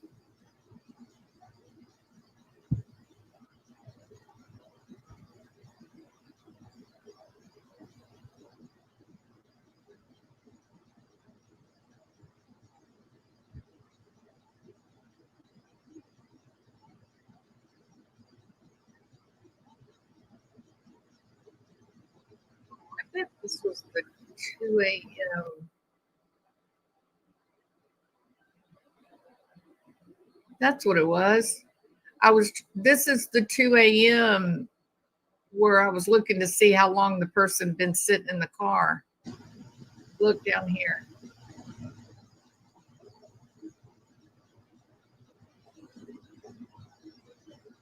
I think I saw some movement here.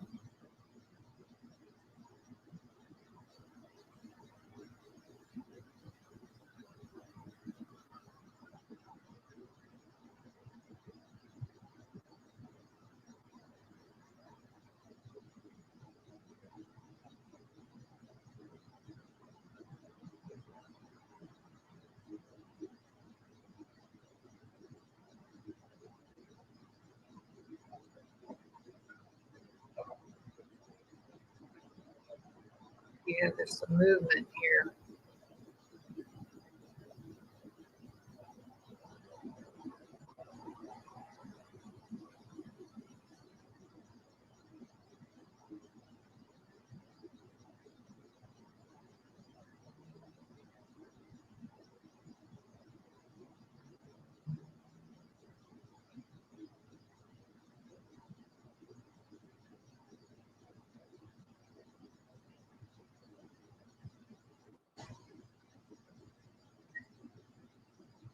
See the movement right there. This was at 2 a.m.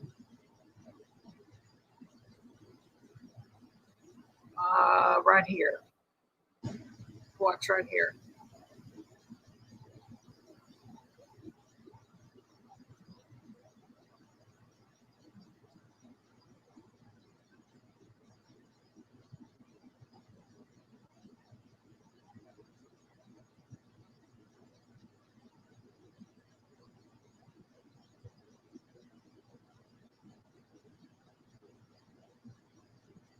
So dark where they parked. So dark.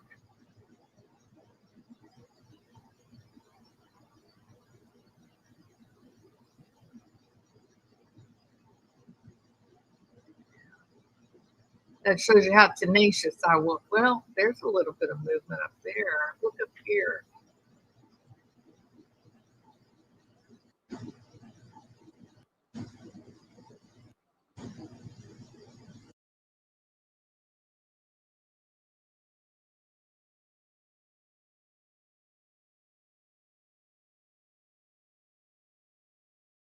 There's something. There's something that's interfering with the optics of the camera. I don't know why it registering jumped ahead whatever's like there that. in there. I think this is just a I light. just want everybody to right? see these The movements rearview mirror. one more time.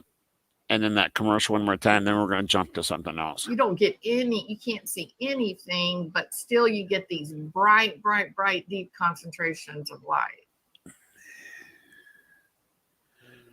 Because this is where you can really see the movement. You can see the people's Very bodies. strange.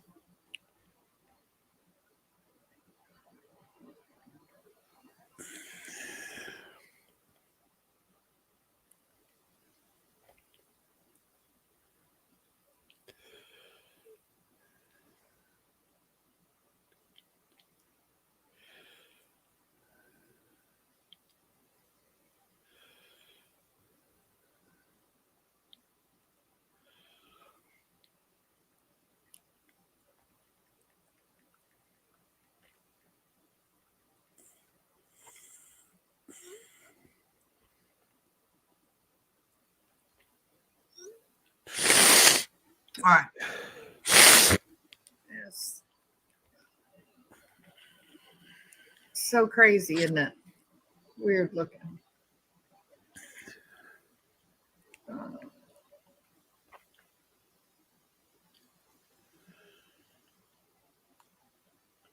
Now, right there, you can just about see the person. You can see their, it looks like an ear. Looks like it's got a black t-shirt on.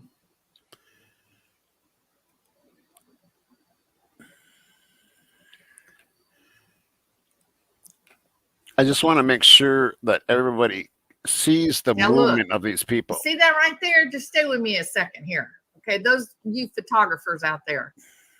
Okay, so you're kind of seeing, you're not getting that blinding light, although there's a form here.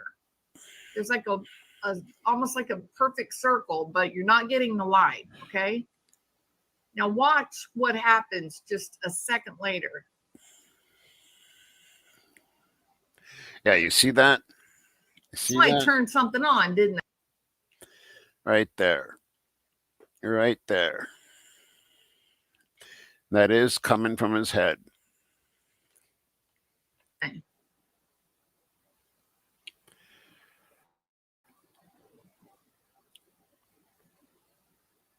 Almost looks like a baseball cap. Maybe the overhead light is shining here, and this is like the dome of the cap. And maybe they look up, and when they look up, whatever's here.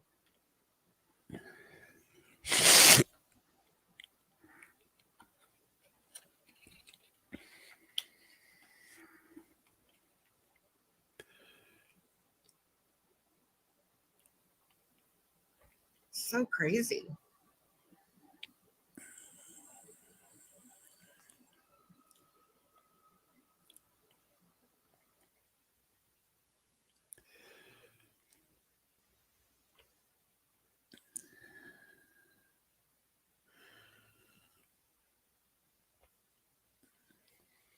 It's wrong. We shouldn't be doing it.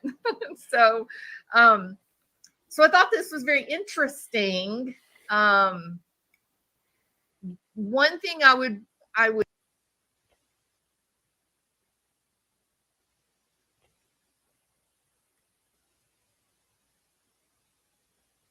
you, Hazel. Sweet and salty. Criminals remove GPS systems from their vehicles. Even at purchase, they'll ask to be removed. Headlight on forehead. They do make face masks with lights that can push on. My friend who works in cold weather early in the morning has one. All right. Next thing we're gonna watch. Now we're doing Wild Speculation Sunday, not Friday, but we missed Wild Speculation Friday, so we'll take this by default. All right, so let me go to my next presentation. Dun dun dun dun dun dun dun dun dun dun dun dun dun dun dun dun dun dun dun dun. Bum bum bum bum. Bum bum bum bum. Okay. What in the world?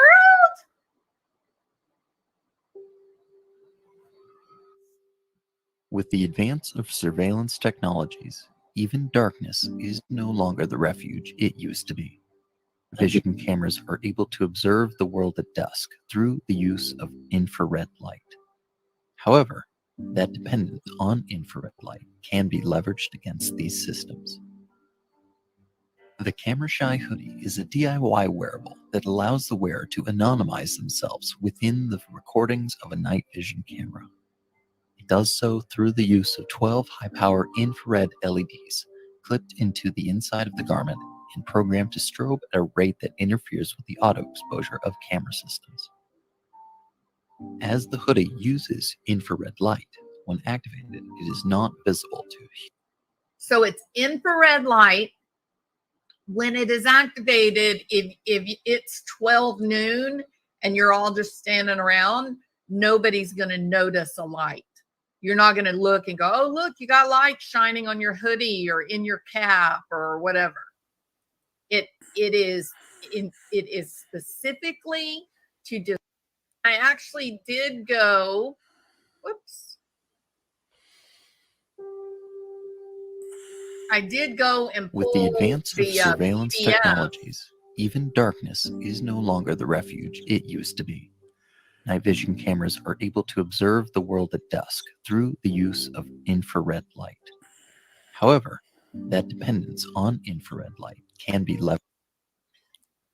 So I Okay, well, here's my thinking. When we were doing the series, the reflection series, we kept seeing these, like the people movement, and they'd be all bright with the real, just like over bright. And so this explains a lot, because I feel that these were being used not just by the people in that truck, but people that was going on, that, which I think now that, looking over everything, I do believe was Fight Club. And I do believe a lot of them were wearing these things, and that's what was causing them brightness. And that was probably causing the reflections, was these lights on their heads. It might be hiding their faces from cameras, but it was causing a light to cause the reflections, if you know what I mean. Anyway, that's yeah, it is quite interesting. I ran across that a long time ago, and this is actually the video that got me into the whole Linda Lane spiel. Okay, there is one other that I ran across today, and I really like this guy. He's a lawyer. Let's see if I can find him here.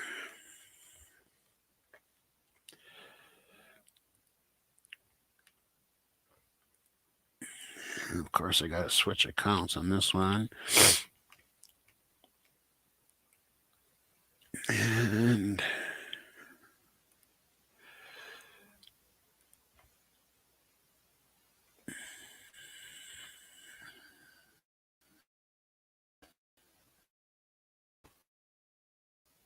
this one right here.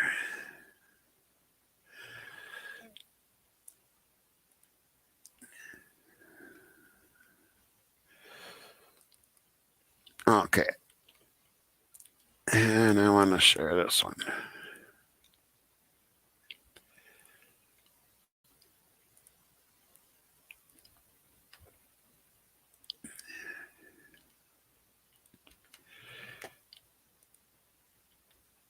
Okay, and this is the law offices. I think it's his last name is Myers. Let me look here. Andrew D. Myers. I don't know if you guys have heard him or not. He's only got 444 subscribers. So yeah, give this guy some likes and subscribe, maybe, if you want to, if you like the lawyer type ones.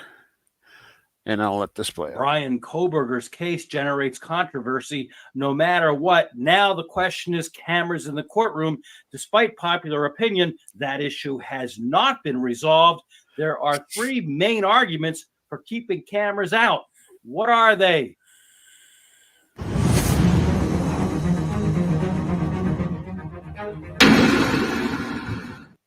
Hi, I'm attorney Andrew Myers here on About the Law, taking a look at the Brian Koberger case and cameras in the courtroom. This is an issue that's kind of dear to me, and I'll tell you why in a little bit. My co-host usually is Lainey Law, but she can't be with me for this episode because she has a wedding to go to. So we're going to try and take a look at this myself. So be kind to me since this is my first solo appearance. Now, the court held a hearing on a motion to dismiss the case. That didn't go anywhere. I think all serious legal observers knew that it wouldn't. But the court came out and made a couple of comments about cameras and said that for the time being, they will allow cameras, at least for these preliminary motions, and there will be more. The trial has not been scheduled as we sit here today, and there is a pending motion by Brian Koberger's attorneys to get cameras out of the courtroom. Why?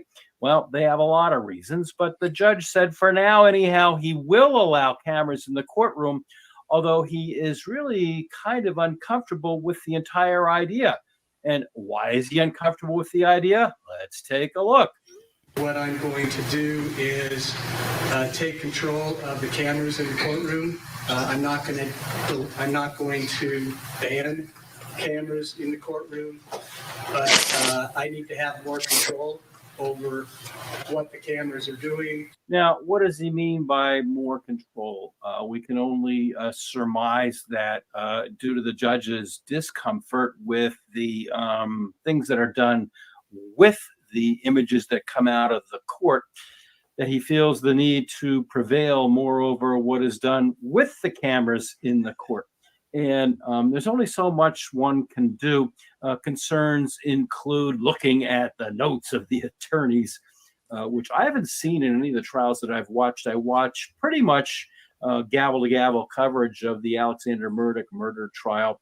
I watched the Letitia Stock trial. Excellent judge in that case allowed the cameras.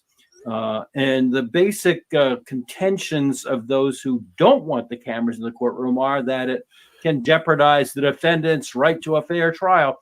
And that is a legitimate concern. But the thing is that cameras have been in courtrooms for a long time now. And I haven't heard anyone say that, at least in the two trials that I just mentioned, that the video presentations of those trials had anything to do with taking away the right to a fair trial. Now, Mr. Murdaugh has other grounds to appeal, but what are the three basic reasons they don't want cameras in the courtroom in the Koberger case? The judge said he has been disappointed by how some photos and video footage is later used by individuals on the internet. He feels that it sensationalizes the matter too much. The problem with that concern is that, one can do everything they can to make the cameras show a fair portrayal of what's going on in the courtroom, but there are always going to be those elsewhere in various media that do what they do. This goes back 100 years, or more. One of my favorite quotes, William Randolph Hearst actually said, "Give me the photos and I'll give you a war." Well, based on what's going on in the world right now, that's not funny. But the point of it is that there have always been generators of, crazy angles on any case. And whether or not the fact of cameras in a courtroom is not what generates that, it's the people that are out there. Do we really want to see sketches of what's going on in the courtroom, or do we want to see what's really going on in the courtroom? Reason number two, people want to keep cameras out of the courtroom, and this is from the attorneys for Mr. Koberger. They claim that this would, and I want to quote accurately, so that's why I'm looking at my notes, folks. They claim that the cameras in the courtroom create almost a sideshow, and they want a total ban, keeping the cameras out altogether. And they say that the reason for that is that it would take away the sensationalization of the case and just kind of reduce it, hopefully, to words on a page. Well, as I just pointed out with the quote from William Randolph Hearst, words on a page are words on a page, but who's writing the words and who's regenerating them in, 100 years ago, even before television, it was the newspapers. And even with just the newspapers, things could be generated that were out of control. So that's our real problem in saying that, well, we're going to keep the cameras out, because then we'll have accuracy. Because you know what? If the cameras are in the courtroom and people at home have an actual view into what happened in the courtroom and the actual words, and notice I played the actual quote of what the judge said, you can see for yourself, and you can judge for yourself what is going on in that courtroom. And actually, in my opinion, and I promised you earlier I would tell you why this is an issue that's near and dear to me. In my opinion, that is better, to show people the actual words and the actual video of what happened. Because if you see people speaking and you hear the actual words, you can judge for yourself. Remember that at a trial, credibility is always an issue. So there might be 3 or 10 or 20 different ways to mouth the same words, but to see a witness actually say those words tells you a lot about that case. And the third major reason why various parties want to keep cameras out of the courtroom is because the prosecutor, even the state of Idaho attorneys, actually argued that, and again, I'm looking at my notes because I want to be as accurate as I can. The prosecutors said, our contention is that the safest and best way to address all of these concerns is to prohibit cameras in the courtroom, or at least bar them from filming or shooting sensitive evidence or witnesses. And so let's take a look at that. There have been some trials where there were witnesses that the court sought to protect, and that can certainly be addressed. Witnesses can be excluded from the coverage and certain evidence. For example, in the Murdaugh case, they did not show the autopsy pictures and some of the other gruesome material that went into evidence and that the jury could see. And so these are a couple of things that courts actually can do. They can say, well, we're not going to throw the baby out with the bathwater and not allow any cameras at all. We are going to allow video coverage, but there are certain witnesses whose identity we want to protect for whatever reason. And there is certain evidence that we just don't want anyone out in the public to see, maybe because it's inflammatory, maybe because we don't trust the regenerators of material that are out there. And I am not going to blame the YouTubers or the podcasters, because, hey, here I am, going all the way back to the William Randolph Hearst days. People in the newspaper business, some, not all, did whatever they could to increase the angle on the stuff to sell newspapers. Let's be honest about it, because a lot of people have said that other than me, and that's just the way it was. So that goes, way beyond, regenerators that are out there now on various media. Now, going for cameras in the courtroom is an attorney by the name of Wendy Olson. She was hired by a conglomeration of media outlets, including the Associated Press and the Idaho Statesman and many others. And they say the solution to the problem is more sunshine, not less, making many of the arguments that I've said. And they said that, limiting the publishing of the material will almost encourage misinformation, because if people can't see what's going on in the court, they have to just kind of, wing it, and the media will just have to kind of wing it.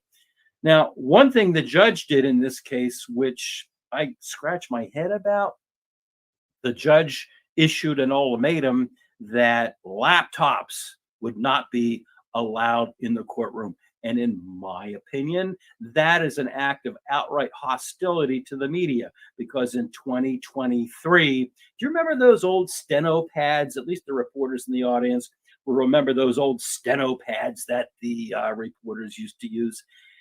This is 2023, and the way to cover a story is on your laptop. You can listen to the testimony, bang it out, and file it from court. So again, in my opinion, to just level an outright ban on laptop computers in 2023 is just outright wrong and just shows hostility to the media. Moving on, how do the families feel? Because, this whole case is about the four victims of these murders. And how do the families? That is a really important consideration, isn't it? Well, an attorney for the Gonsalves family by the name of Shannon Gray represents that family, but also a couple of the members of the Kernodle family. Apparently, the family's a little bit split on this. But that attorney said that members of those families want cameras in the courtroom. They feel that sunshine, again, is the best thing for this. And again, I refer to my notes only because what she said in open court is important. The attorney for the two of the victims said, and I quote, "So it is vitally important that the trial be viewed publicly. It is important that the victim's family, relatives, community members, and the public, that this veil of secrecy be lifted at trial. This not only ensures accountability for all of the parties, but also helps the public maintain its faith in the justice system." Those words are really important to me because I'm thinking the more we have secrecy, I mean, there's a gag order in the case.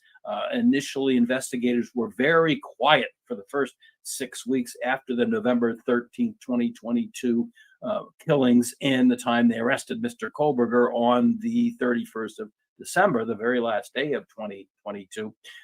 They played everything very close to the chest, and that generated a lot of controversy. That generated a lot of questions. People just naturally have a natural curiosity about what's going on. I mean, these murders were just a head shaker to begin with. Parents all over the world send their kids to college and they hope that those kids are safe. So when something like this happened, people all over the world, not just the United States, were just, in shock and needed to know what was going on. And I repeat, needed to know what's going on. I can make all kinds of First Amendment arguments. Trust me, I can make all kinds of, free press arguments, free speech arguments. Put that aside just for now. People need to know what's going on these things. And there's just this intense curiosity and need to know. So as the case goes on and as these hearings go on and cameras are kept at bay or there's secrecy, people are going to wonder what's going on. For example, there was a hearing on the motion to dismiss, which I said any legal mind seriously knew that that was going to be dismissed. But that portion of the hearing was secret. What happened in there, what was said in there. People are going to wonder if at trial cameras are kept out. People are going to wonder, what the heck? Why? What really was said in that trial? And with all of the major trials, including the several that I've already mentioned, if this one is kept quiet, this is going to be a problem. This is going to be a problem. And I quote the attorney for the media who said, this is not going to be a good day for the judicial system itself. The cameras are just outright banned. So this is not the final word. The judge said that he's going to allow the cameras into these hearings, and there will be more hearings coming up. But, he wants to maintain more control. What that means and how this is going to go, we don't know. We're going to find out. I'll be talking about it. One of the solutions that was mentioned by one of the attorneys was that just put the camera way in the back of the room like they do for C-SPAN and just, shoot down on the trial.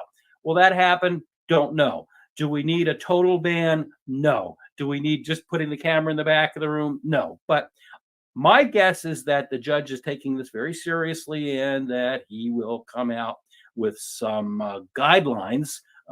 The motion that was filed by Attorney Olson to allow cameras in the courtroom has not been ruled on. So the fact that cameras were allowed in for this hearing doesn't tell us what's going to happen in the end. The judge has not acted on that motion. And my educated guess, I would like to say, is that there will be a kind of lengthy ruling on what the judge means by he wants to have more control. I've actually seen and been a part of trials where there's actually a media room in the courthouse where there is a feed. There's one camera or maybe two cameras, but they're controlled by one media outlet that's designated as the pool coverage.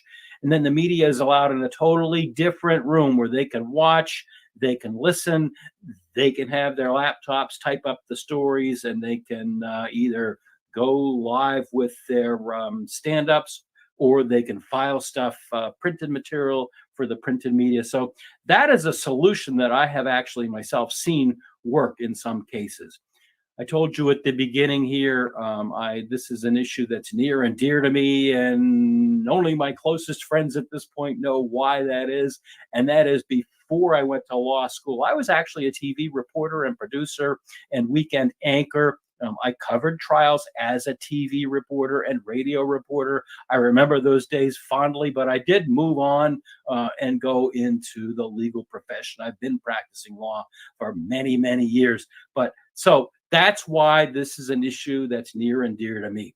We will post additional information as it is released by the court. And with all due respect to all of the parties, be kind, be safe. Have we made a mistake or two in the past? Yes, and we try to correct those right away. These are our opinions here on About the Law, and we would hope that you would be kind to us, be kind to each other, and be kind generally. So thanks for watching. If you're still with us, please don't forget to like and subscribe and share with your friends. I hope you have a great day.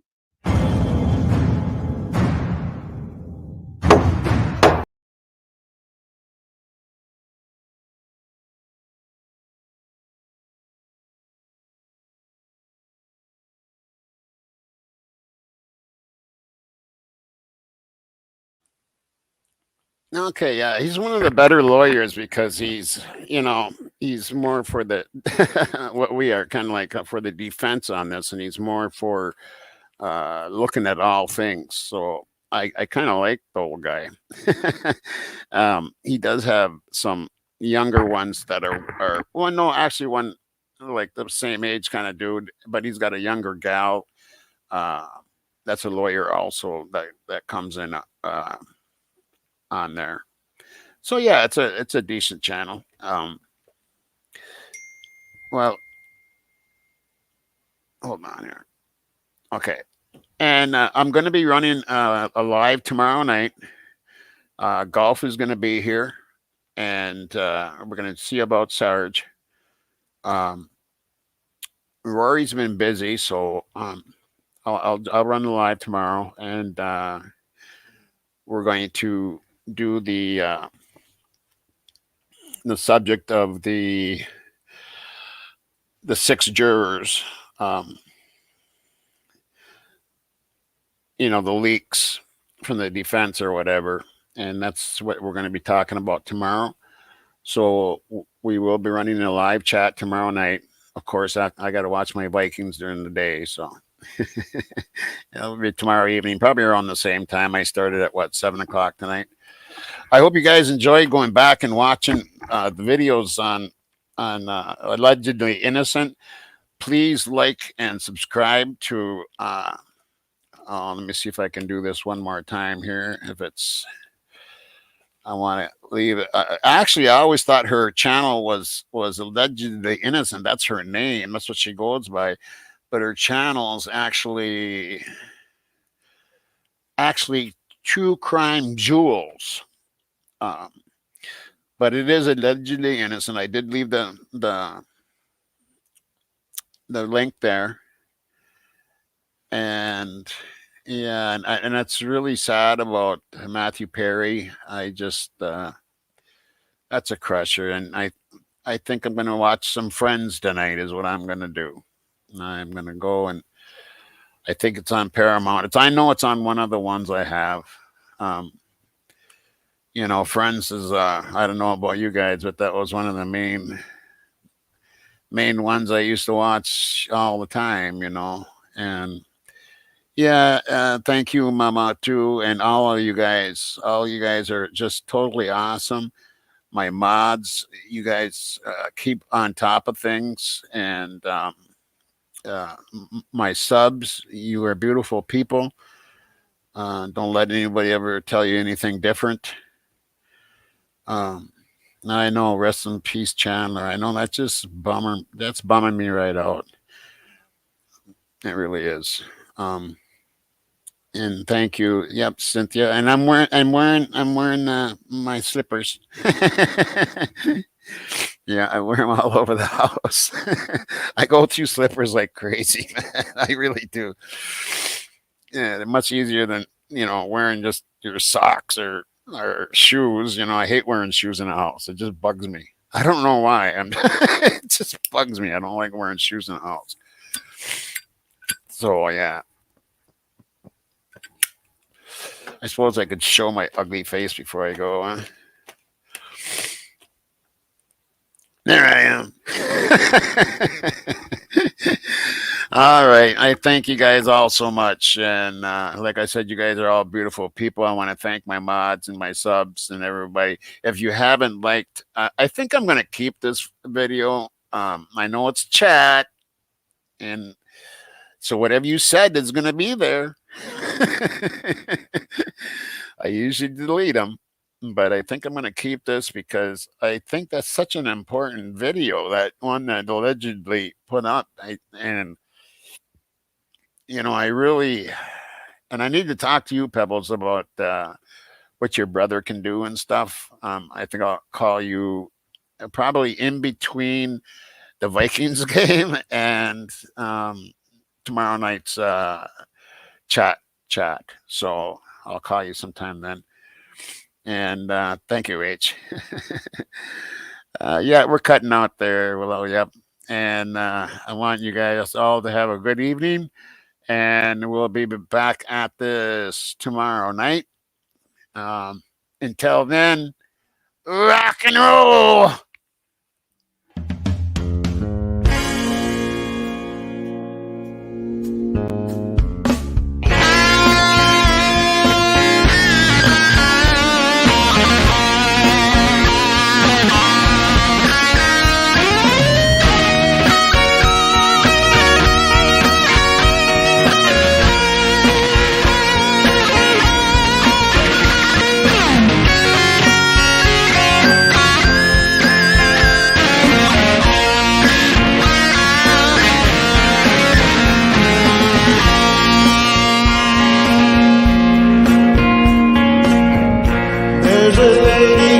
Shines in the light, a glorious my soul unites.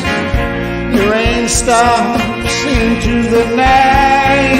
I walk the shadows of the moonlight.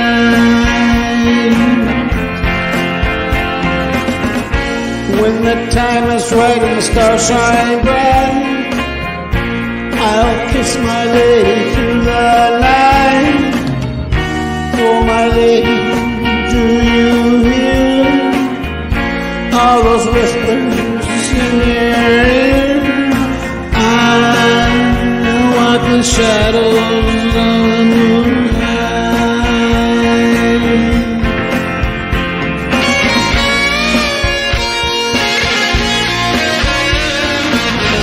Starstruck and stuck in time, it always seems to seem alright. My thoughts inside, I miss it day and night. There's only one reason to stay up all night.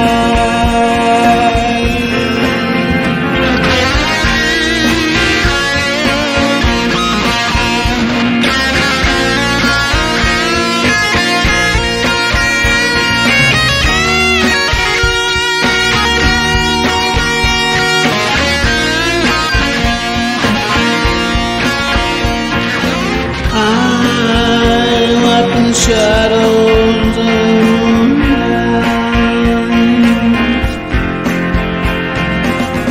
I'm slipping away, it's almost time. Take my hand, my lady, please don't cry. Hold me forever until I die. Don't be lonely, I'm by your side. shadows moving around.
Baby, please don't leave me.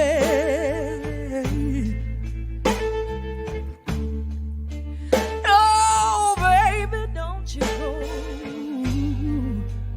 'Cause when you walk out on the road, daddy, said it's a long and lonely road. And if you think I'm just gonna sit and watch you go, right and you, oh baby, you get wrong. 'Cause I tried to love you better, even then I love myself. Oh Lord, no, don't you do it to me, daddy. 'Cause I need you and no one else. And I can't stand, I just can't stand the thought of you with somebody else. Oh, baby, can't you see? Hey, you gotta be under your spell. Hey, because I try, I try, I try, I try, I try.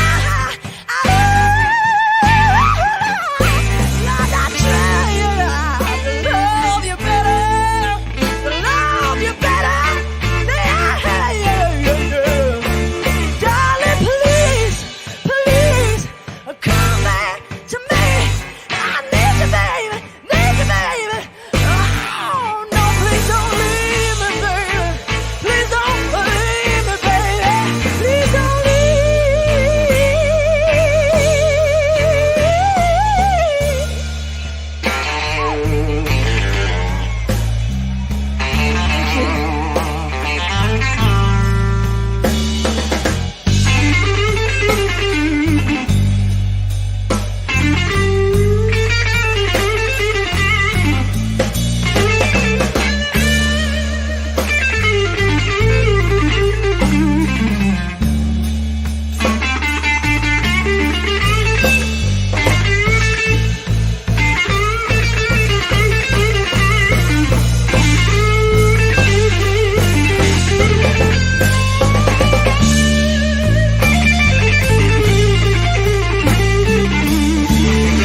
said it's a long and lonely road, and I can't stand it. I just can't stand to let you walk out that door.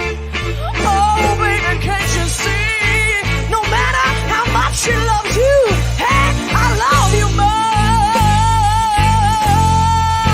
'Cause honey, I try, I try, I try, I try, I try.